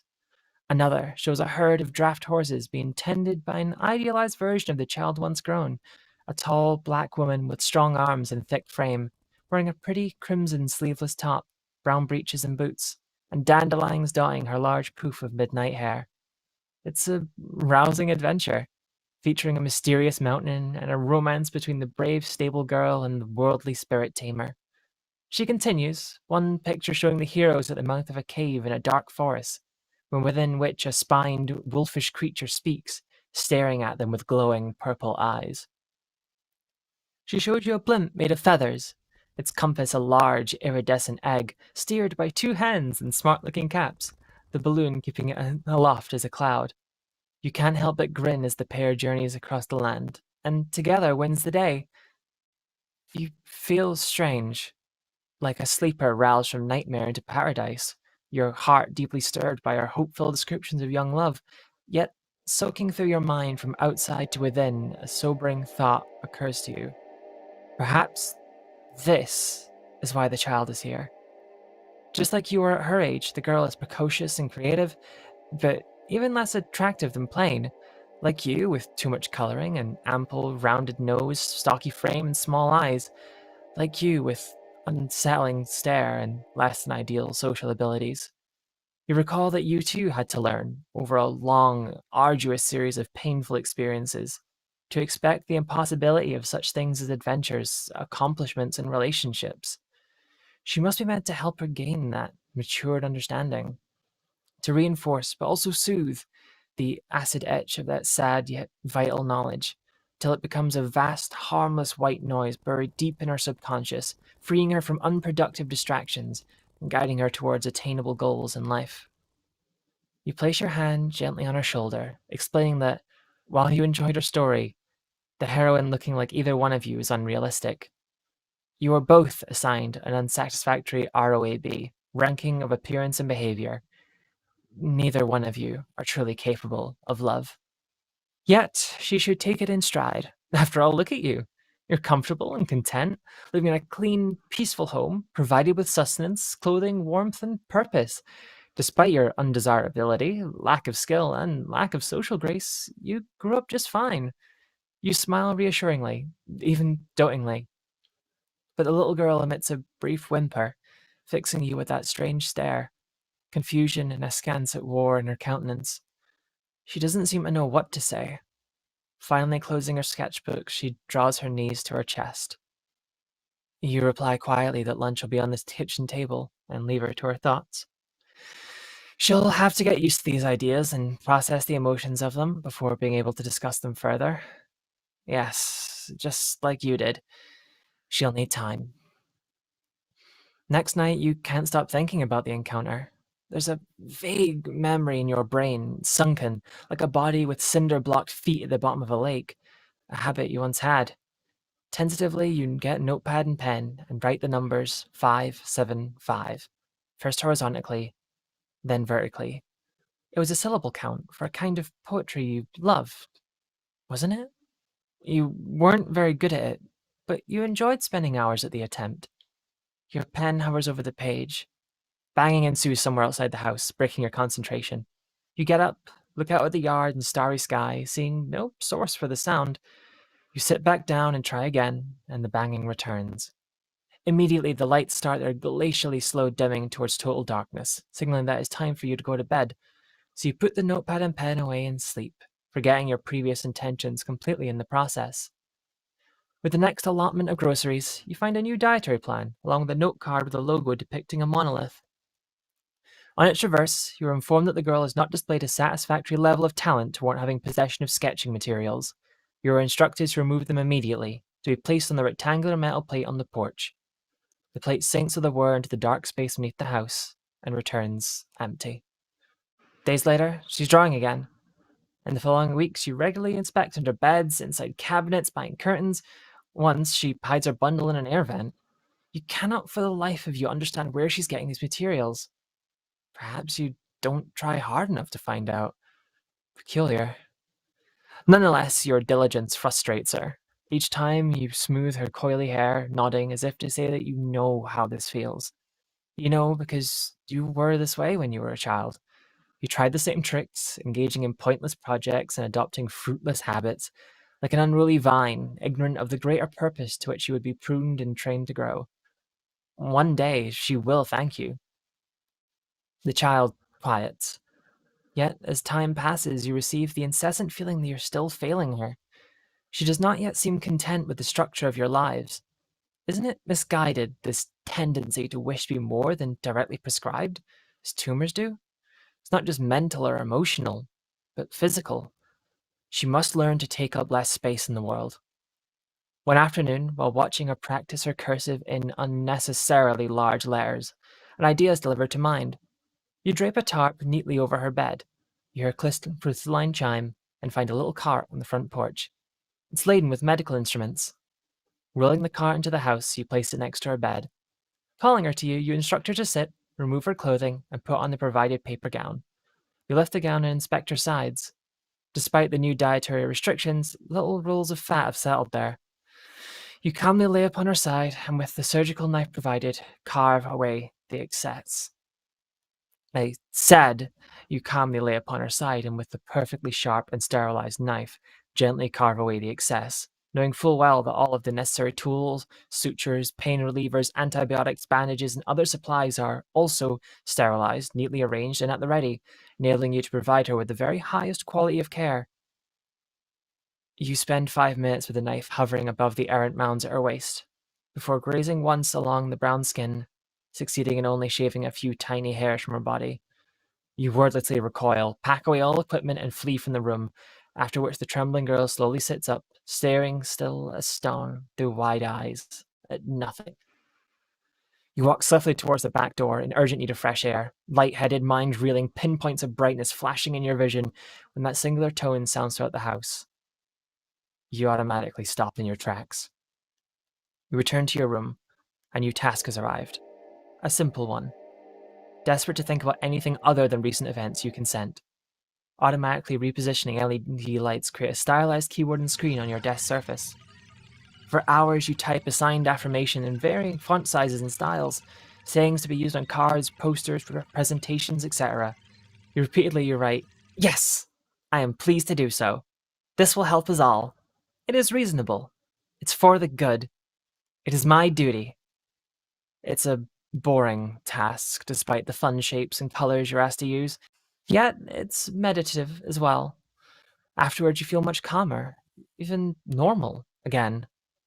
"Why are you doing this?" the child blurts out the next time you confiscate her art supplies.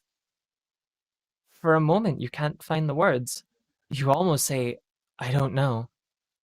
Yet you suddenly gain the appropriate perspective from which to speak. "I understand your frustration, but please know I'm not trying to hurt you. I'm trying to help. The world is a very hard place.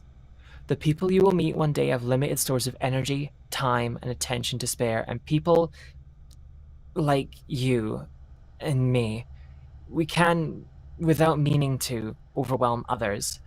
They will find your whimsy childish, your cheerfulness creepy, your strangeness confusing, attention-seeking, even harmful. If you stay as you are, you'll make them uncomfortable.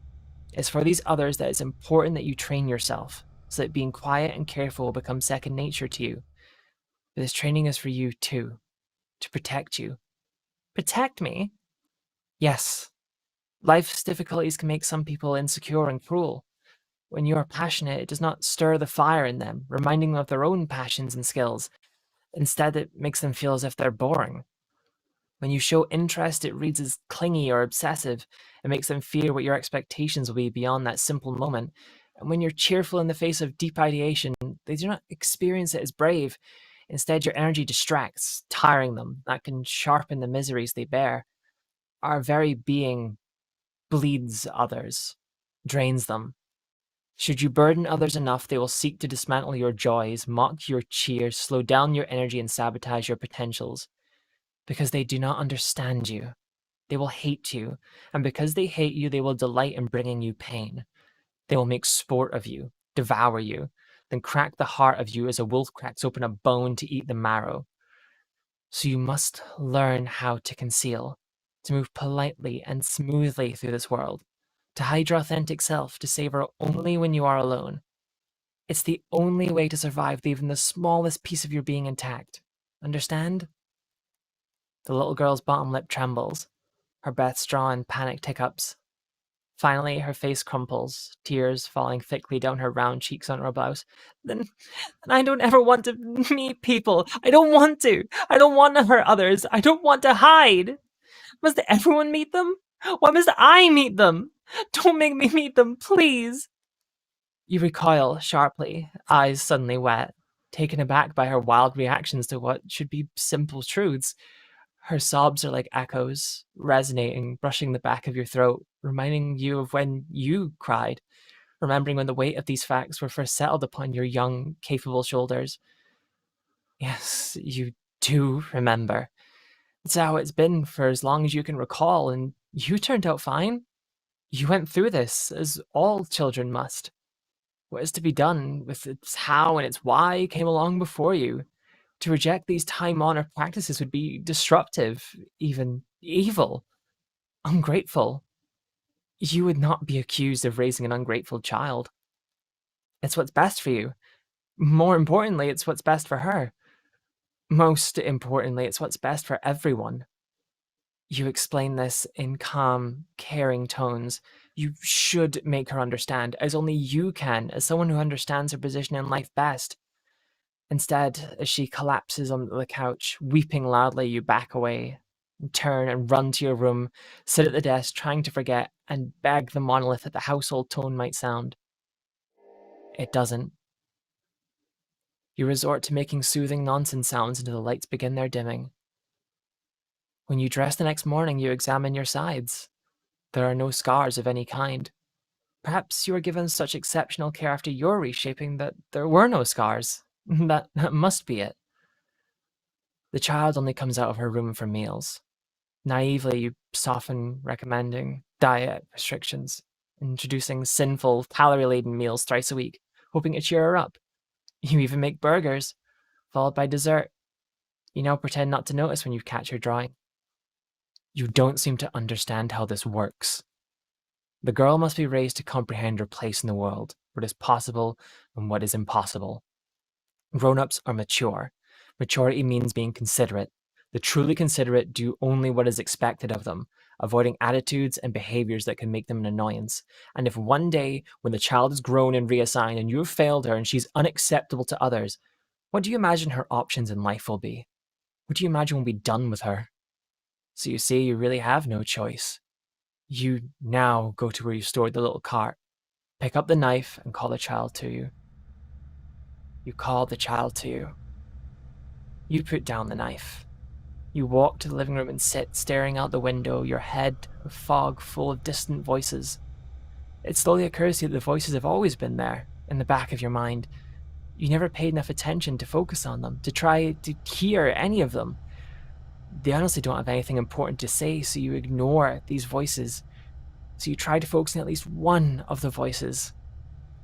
Someone knocks at the front door.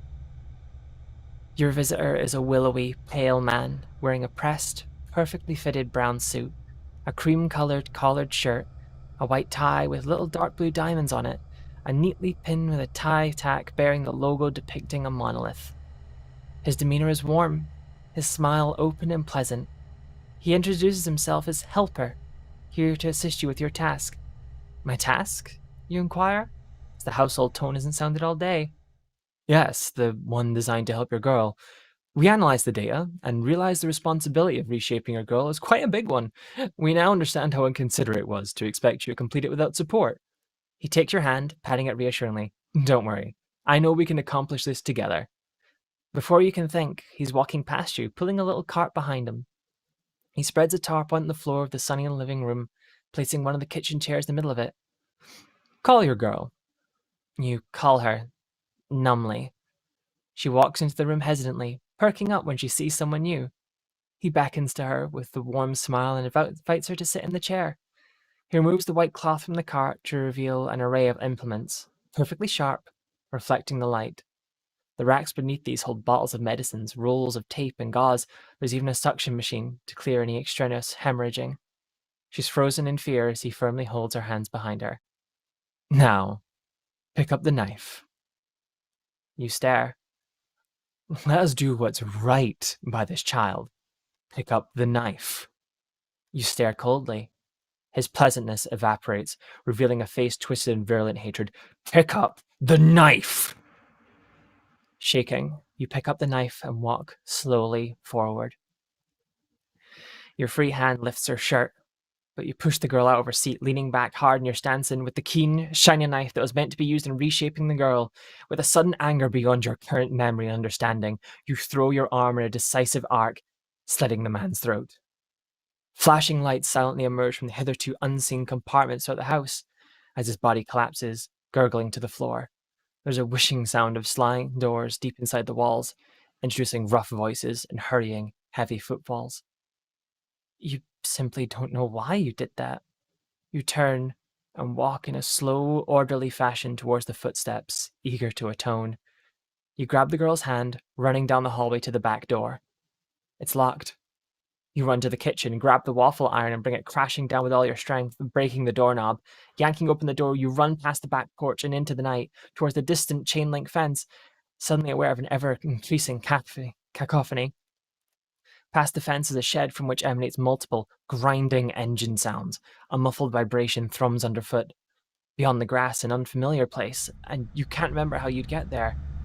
You do not remember. No, you do not. Or if you do, it was not real. You remember what you did last time, because you dreamed it. You dreamed it because another self in another universe did very nearly the same exact thing. The generators cannot be reached from where you are. You stop short of touching the fence. That's good, since it's electrified. You're so close you can feel the hum of it, or rather the growl of it, like a dog ready to bite should you be unwise enough to get closer. The child stands terrified, but stares at you in sudden realization.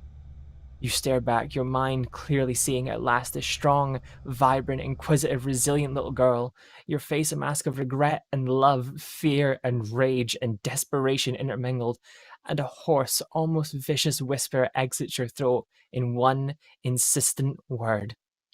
Run! You throw yourself against the fence, the smolder and smoke of your cooking flesh becoming an array of indescribable odors as your brain loses all ability to detect scent accurately, to feel the sharp jolts of electricity, your body thrown down sideways like a sack of laundry. The cold metal and the cold night air, to see the house lights snap off and hear the tortured generator shorting out, groaning to a halt. The sound of small feet sprinting, the frantic panting of little lungs, the sound of her, of you, of who you once were, climbing and jumping the now harmless fence, and the brush of tall grass against her as she disappears as fast as she can into the long, dark distance. Your useless, blackened hand raised above you, leaning on the fence, almost like a macabre waving goodbye.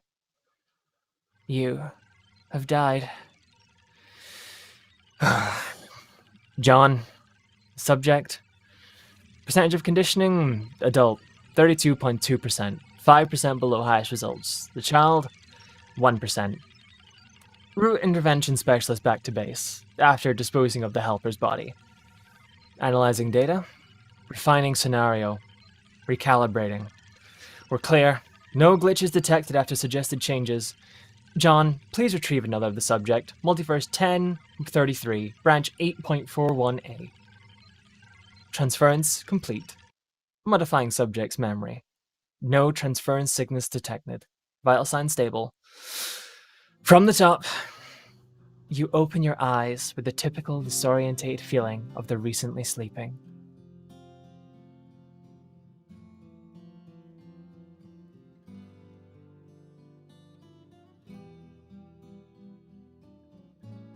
Oops, sorry. I was muted there for a moment.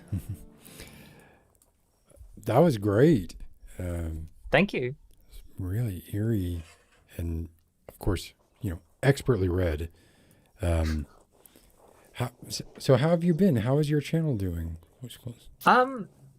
Thank you. Yeah. So I say that story was amazing. By the way, I loved every part of it. I was trying to, as I was reading it, I was trying to figure out what the twist was going to be, but it kept surprising me like every turn. So yeah, that fantastic ending job. was something. Oh, I loved it.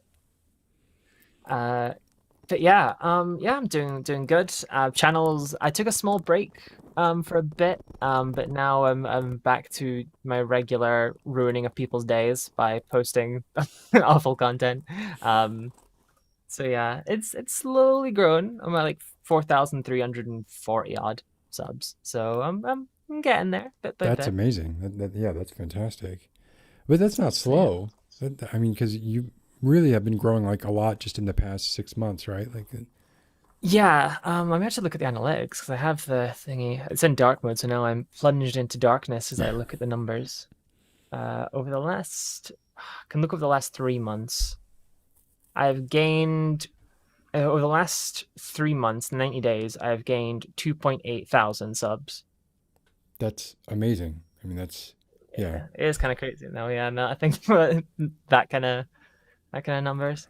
Yeah. So yeah. And what's your frequency of posting? Do you have like a, Um, I aim for every day, but there's some days where I don't, like depending if I'm tired or not. And I did take like a 10-day break or so where I didn't post anything. But about a video a day. So and do you see that continuing for the foreseeable future? And as much as I can. Yeah, I mean, even when I'm like getting proper voice acting jobs and stuff, I'm hoping I still, because it maybe takes me at most an hour to put a video together.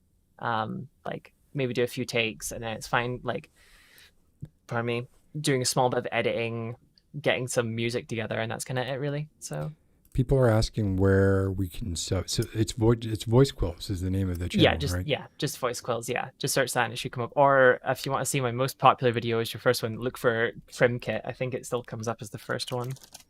Wait, can you spell? Yeah, What is it? I'll put it in chat. If you search for that, it's my most popular video by a country mile. Yeah, it should be the first result. Let me see something here. I gotta watch it. Is it? Wait a minute. Is it appropriate? It's totally safe. Yes, it's totally safe. There's nothing wrong with it. Hold on a second here. Let me. Okay. Sorry, I've got about 100 windows open. Crim Kit. Oh yes, I've seen this. It's the 13-second one. I have seen this. Yeah. Yeah. Beef slicings and egg yolks. Can I show this? Yeah, of course. Go for it. Okay, let me see if I think I can do it. Let's see how I would do that here. I'm going to be sure that it's not going to. Yeah, I think this is right. Let's see here. All right, so this is Crim Kit by Voice Quills. Let's see if this works with audio. This will be interesting to see if that does.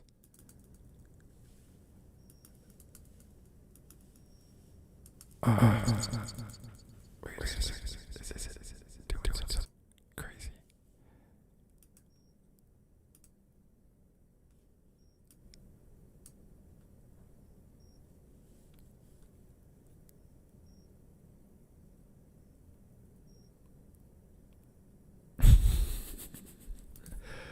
I have no idea if that actually, what that showed or not. Did it actually play it? Do you know? I think it played it, but without sound. Oh, damn it. My one trick. That's the best part. So yeah, if you weren't able to hear it there, definitely go to Voice Quills on YouTube and check it out, because that last voice that can you Yeah, because like the first one, I can recreate the meme actually. Hold on, if I can find it. I'll do a live recreation of it. I need to find it in my, because I save all the posts I do. So in my vast folder of shit posts, Crimkit, where are you? There you are, Crimkit, and that's the wrong one. There we go. Okay, so Father, I have consumed beef slicings and egg yolk. I hunted down everything that moves. Mommy, I dropped my Crimkit. It's hilarious. And with the visuals work really well too. So right, it really is kind of both contribute to the experience. But obviously the voices are fantastic. So yeah, I mean that and how many views did that have? That had like 636,000. It took off. Yeah, it's like that's the one crazy. video that's like really shot off. Yeah, that's amazing. And you never know, right? Like it's hard to know which one will take off and which ones won't. And something that you put out that maybe took very little effort will take off, and then you work your ass off on something and it doesn't. So I am familiar with that frustration of not really knowing how to or what people want, or just what's going to catch. Like it's some weird combination of the algorithm and what people are finding interesting and what's in the gestalt and what people are searching for right at that particular time, all kinds of stuff. Yeah. Like, the first video that really took off got like 130,000 views. One where it was like the different versions of the Dunmer through like the Morrowind, Oblivion, and Skyrim. And that like took off, and I was like, oh, that's great. And like, right, if I do more Dunmer voice ones, they'll do good. And then they've kind of been all right. And the only one that really took off was one where it was like being like when someone really gets sent to Morrowind, and it's like, oh my god, I'm in Morrowind, the best thing ever. And then I actually went, and someone had like posted the thing in like Daedric font, and I went, like someone had posted like what I actually said in English, and then I went to a Wikipedia page that someone had made, which included real Dunmeris words that like the developers had made up, and sort of fan interpretations, and I read it in Dunmeris. So, and it came through, it was like, oh, can I remember it?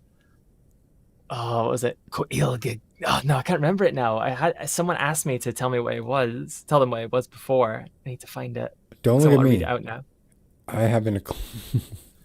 Where's the transcription? Someone wanted it. No, I can't find it. There we go. It's which is what does that mean? What in Oblivion are you saying, Enwa? Oh, I should have gotten the NY at least, but yeah. It sounded amazing. Whatever it was. Well, thank you again, Voice Quills. I really appreciate Thanks for having me. You doing this and bringing these stories to life. It's been fantastic. Is it okay if I post that one at some point? Yeah, of course, 100%. Of course, I asked you live on air. It's very difficult for you to say no. If there's a problem with it, you can just email me or whatever. Nah, it's all good. It's all good. All right, so I will talk to you soon, and thank you again for coming on. Oh, yeah, thank you for having me. All right, take care. All right, see ya. Bye-bye. So here also, I wanted to talk to Isra is in the green room, and have not spoken to Isra in quite some time. But I did want to again say to Tree-Haired Ginger Ale and to Voice Quills, what a fantastic story that was, and what a fantastic reading that was. And I've yet to be like let down in any way, right? Like every story has been consistently fantastic. Like if this had been a collection of short stories, I would have been thrilled every step of the way, and would be hard pressed to pick like, well, what is my favorite one? So yeah, that's been wonderful. But let me, as soon as Isra is in position, I will bring her. Here we go. Hi, Isra. How are you doing? Hey, I'm doing well. You're in Arkansas, right? No, you're in. Guess again. Kansas. New Mexico. No, guess somewhere again. that has scorpions, and it's Close. near Guess Texas. Nevada. Fuck. Nope. Guess again. Can you give me a hint? Can you give me the first letter and the last letter and the letters in between, and I will pronounce it. The first letter is A.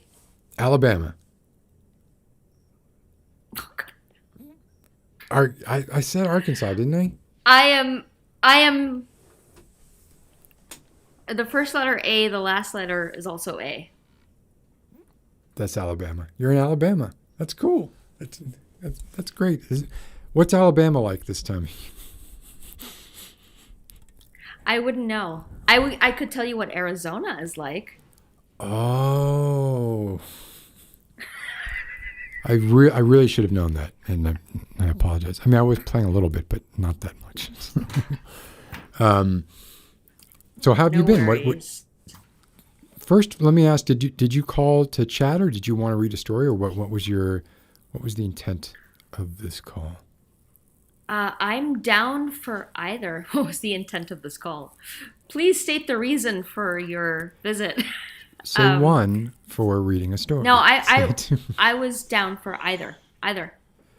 I'm not sure if I'm not pixelated enough, so I don't want to butcher someone's story because of the speed of my internet. Well, the So I'm sound down for quality either. So your sound quality is great, though. Your microphone, okay, whatever you're using, must be fantastic. But we can just talk about Alabama if you want. What's it like? What's going on? am I Monticello? being cut? There we are. There we go.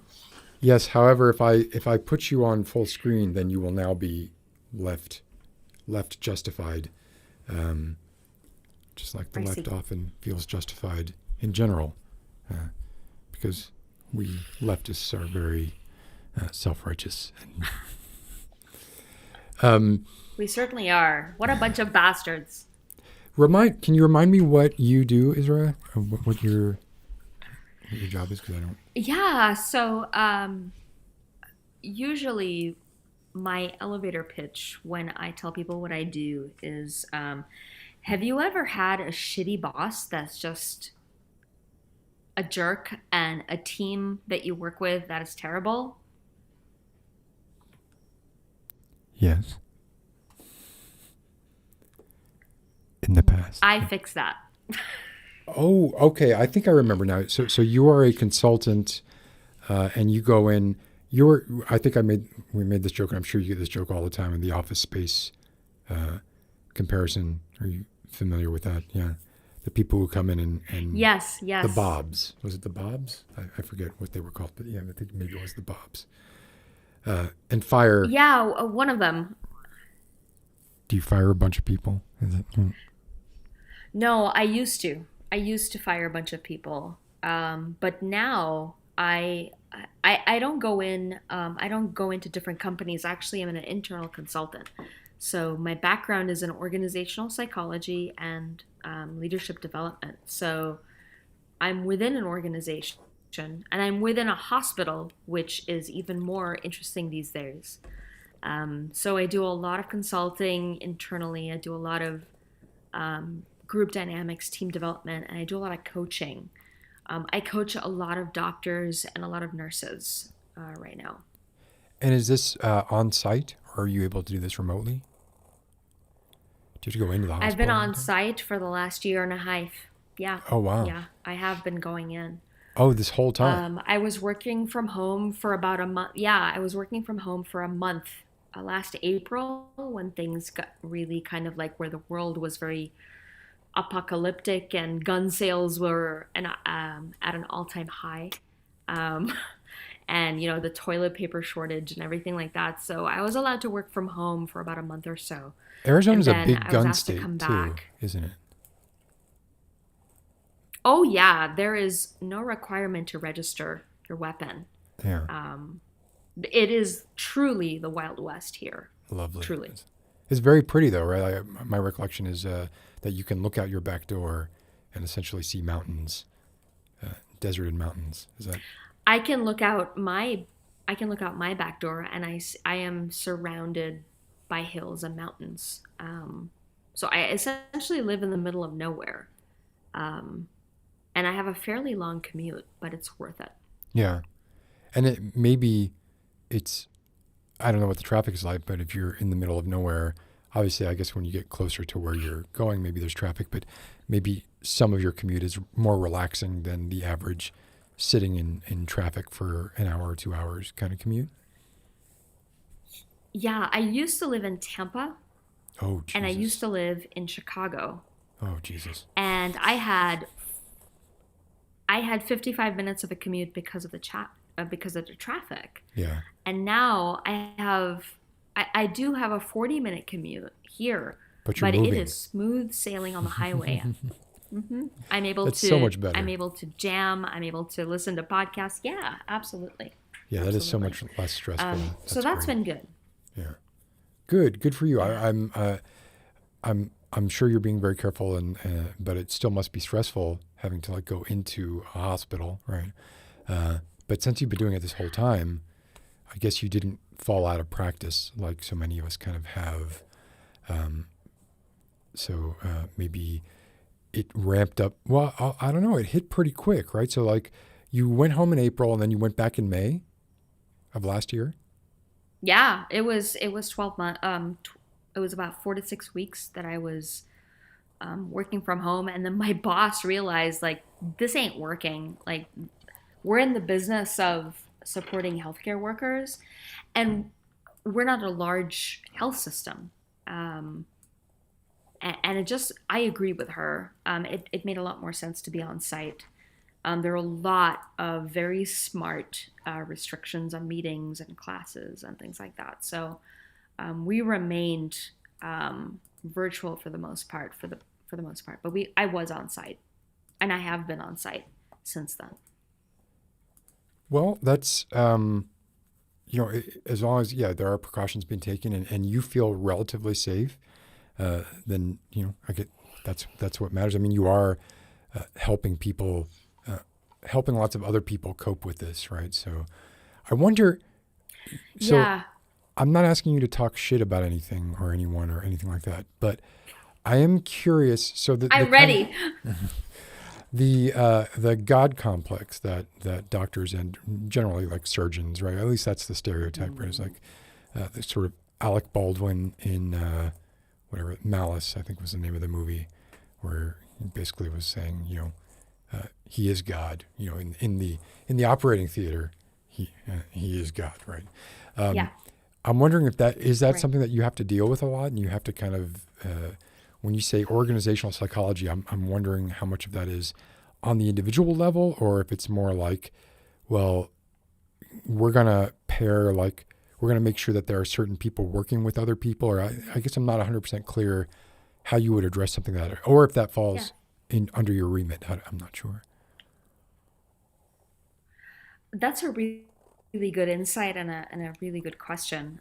So I focus on the individual level, at the team level, and also at the organizational strategic level. So I'm in the business of, kind of culture change. I'm in the business of change management. I'm in the business of leadership development. All the people related things that have to do with making a business run. And in this case, a hospital. So when you talk about the God complex, um, I would probably say for sure that medical doctors that have a subspecialty of surgery, they're probably the most susceptible to this God complex. Um, and what's really funny is that I did a talk earlier today on compassion fatigue with a group of 50 physicians. I mean, So that was interesting. to some level, I'm guessing what compassion fatigue is, but it certainly sounds like it would be a very real thing now, especially in light of people who almost, like, it seems like some people don't want to be helped, right? Or are working against their own best interests in some cases, and you're still expected to be their advocate. That's exactly right. So, how so Yeah. so for instance, you spoke to 50 physicians today about compassion fatigue. I guess I'm curious, was the response kind of like, I'm guessing that your take on it was, well, we understand like how this can be fatiguing, right? But you still have to show the same kind of compassion that you would in any other situation. Or was this more addressed towards people who weren't showing compassion in any case, right? Like, or was it was this pandemic related, I guess, or was this a more general kind of thing?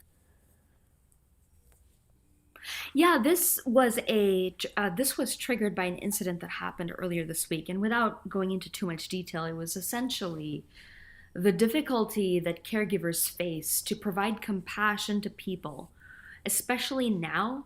You have tons of caregivers and physicians that are having a really hard time truly caring for people because they are not caring for themselves. They're getting their entire family members deathly ill with COVID because they refuse to get vaccinated. How is a medical provider supposed to cope with that, right? So there's this whole piece of like, you didn't deserve my care. And I personally happen to agree with that. Like, physicians should be given the option, but then it goes against their Hippocratic oath for doing Right. no harm. So what the focus was today was really to make the problem smaller, and to give these physicians a sense of autonomy again, because compassion fatigue is not burnout. Compassion fatigue is where you are giving and giving and giving when you feel like you don't have the capacity to give anymore, and now it feels like people are taking from you. um, so that's kind of what my focus was, is how can we work, where will you go to restore yourself when you feel like your bucket's empty? What are you going to do? What choices will you make? Things like that. Yeah, and again, like I'm just guessing, but you're making hundreds of these split-second decisions, in the sort of under a huge amount of stress. And if you're having to deal with this on top of that, I can only imagine that it would adversely affect those decisions, even if you think that you're trying, or you feel like you're trying to be as compassionate as you possibly can. What was the outcome of this talk? Was it generally positive? Was it well received? Yeah, I was actually very worried, because these physicians are done. And I was worried that they would be irritated and probably borderline angry that someone was going to be in front of them to talk to them about how to do self care in air quotes. I was worried about it, and but I think how I sort of framed it in the short period of time that I had really generated some good outcomes. And I had some people come up to me afterwards sharing their epiphanies. And I had two people actually reach out to me saying, yes, I am fatigued and I need help. Because this whole piece of how people are trained as physicians, you are trained not to ask for help, and you are trained to have this God complex. And to be honest, most people don't want that pressure. They just really don't want it. I would think that, like you said, like it must be very, very difficult. Like the people who asked for help, like there were probably a lot more people who wanted to ask for help, right? And felt like they couldn't, like for the reasons you just stated. So those people that did ask for help, they must really be, I mean, completely at the end of their rope. Wow, Yeah.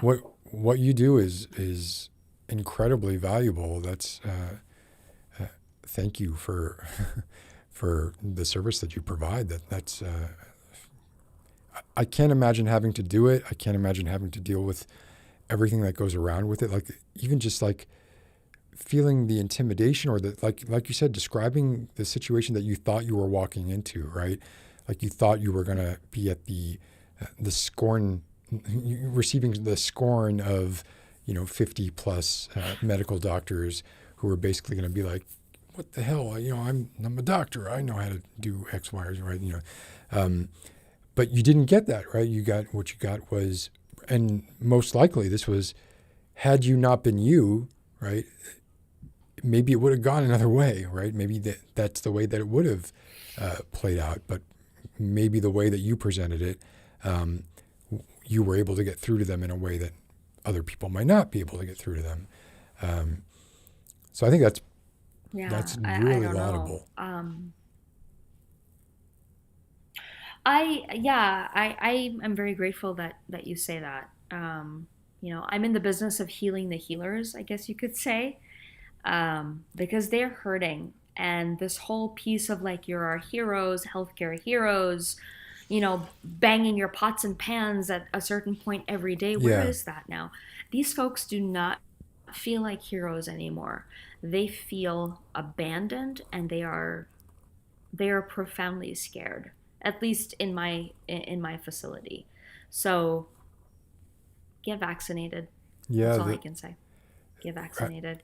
I just watched, maybe it was a couple days ago now, but it was one of these. It was one of the schools that had been opened and was sort of debating the mask mandate, and it was the parents of someone who went there who were both doctors, the mother and the father, both doctors, who spoke at this event.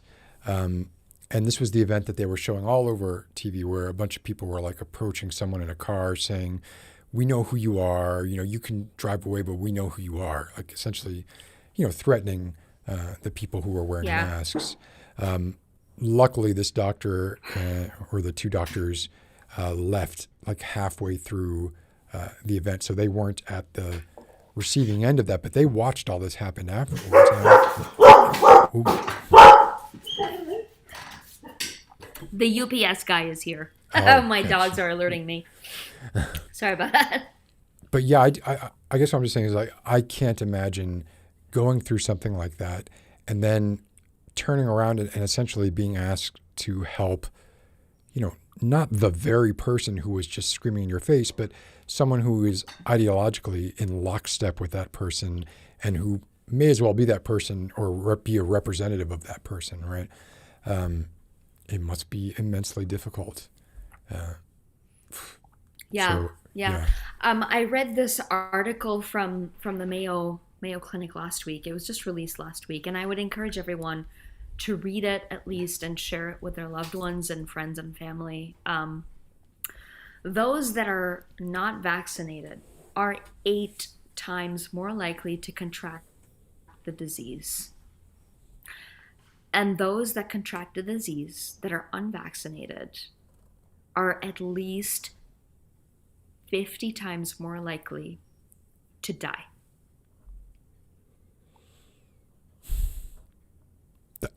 I mean, how can you argue with that, right?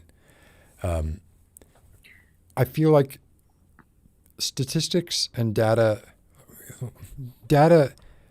by itself is not necessarily all that useful in that it can be presented in different ways that might skew how people look at it, right? Like, because what people are seeing, what people are hearing now, or at least what it seems like people are kind of like up in arms about now is there is a very high, or there is a higher percentage than people would have expected of vaccinated people who are in the hospital, right? Or who are getting seriously sick. But that doesn't take into account all of these other factors, like the kind of what we were talking about before, like a kind of superhero complex that you get when you're vaccinated, and you might put yourself in these much more dangerous situations that you would have not gone anywhere near had you not been vaccinated. And how many times can you expose yourself to a disease or variants of a disease, even with a vaccine? Eventually, you would think that there's going to be a breakthrough, right? So I find that it seems like people are like, well, something's not right here. This vaccine is supposed to be 98% effective against disease.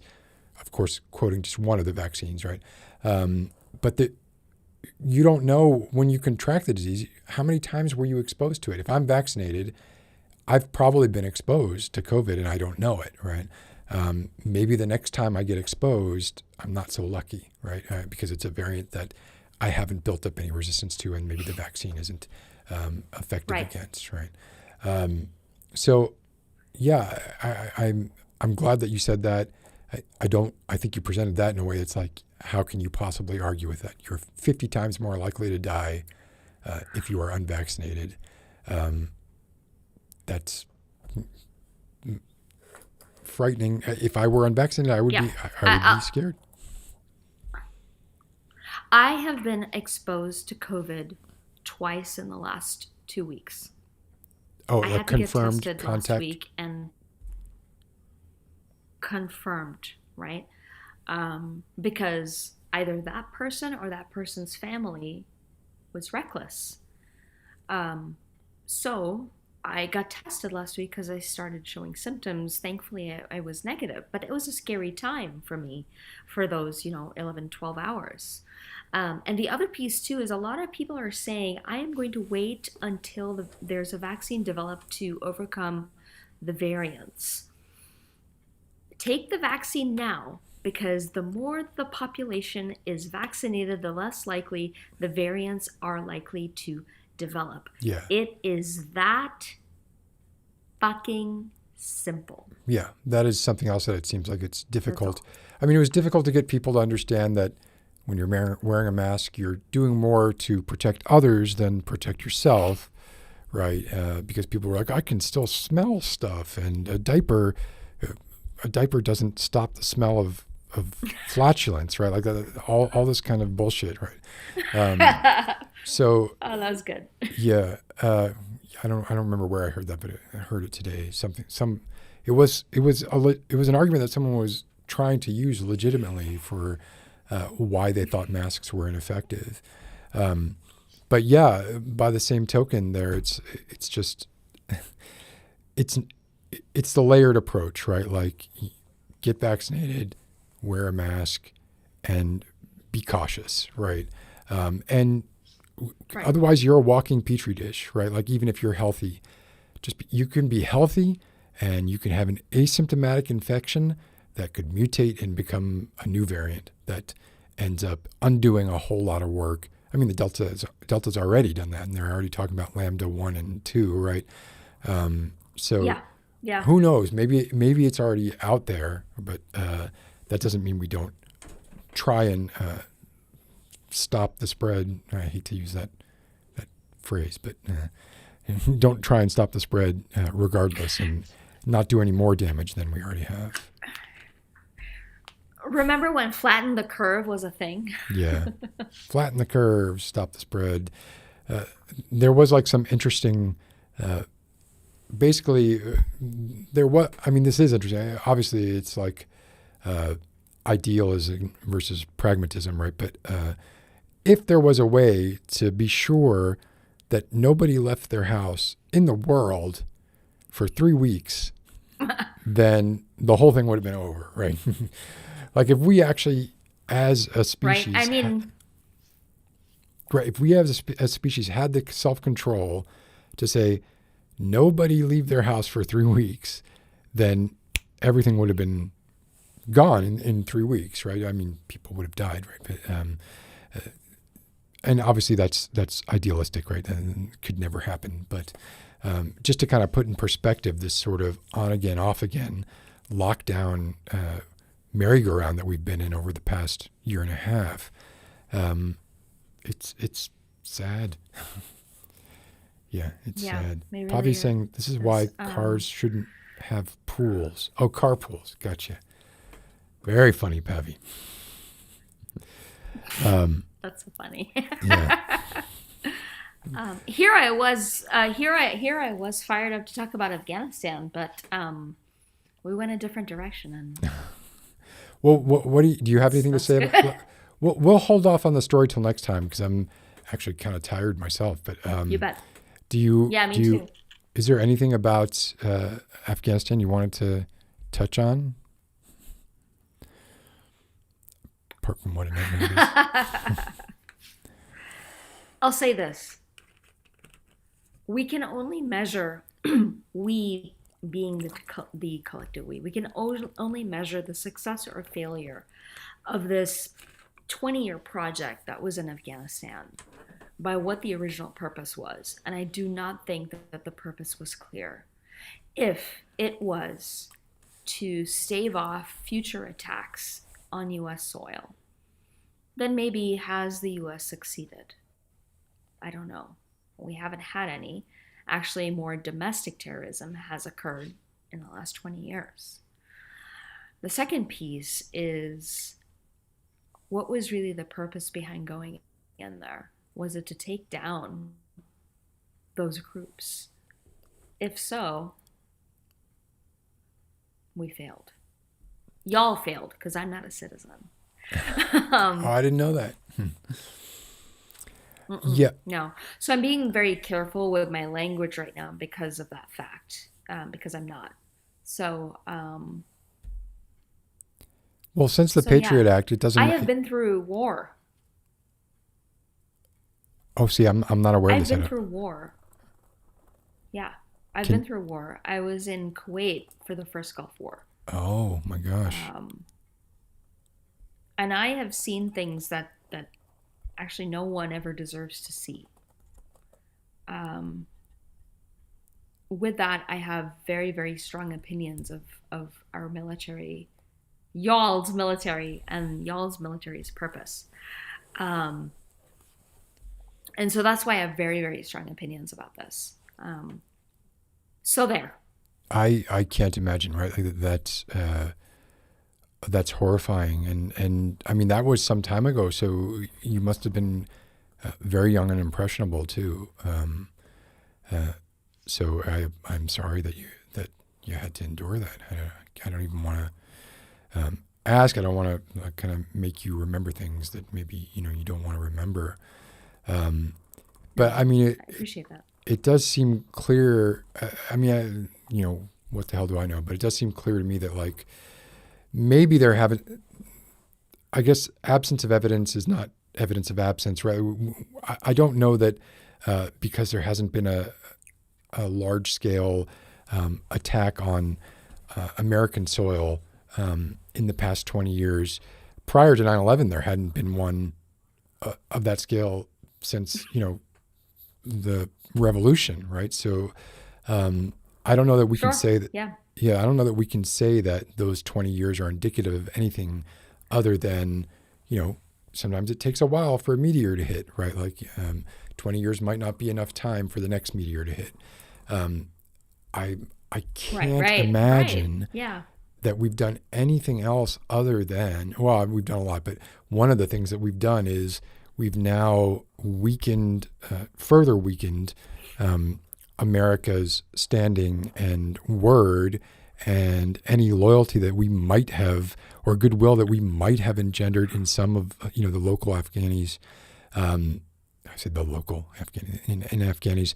They, at this point now, how many of those young people right now whose parents might or are going to be killed by the Taliban or were killed over the past 20 years are gonna in 10 years from now be part of a jihad themselves, right? It seems like we've done a lot of damage, right? Like and maybe that's what that ended up doing, was doing more damage and sowing the seeds of future discontent.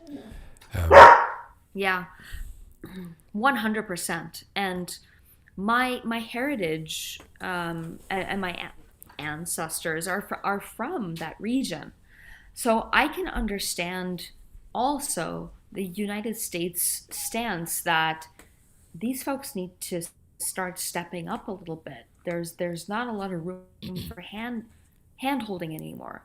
I get that. And I also am calling out this meddling and this right?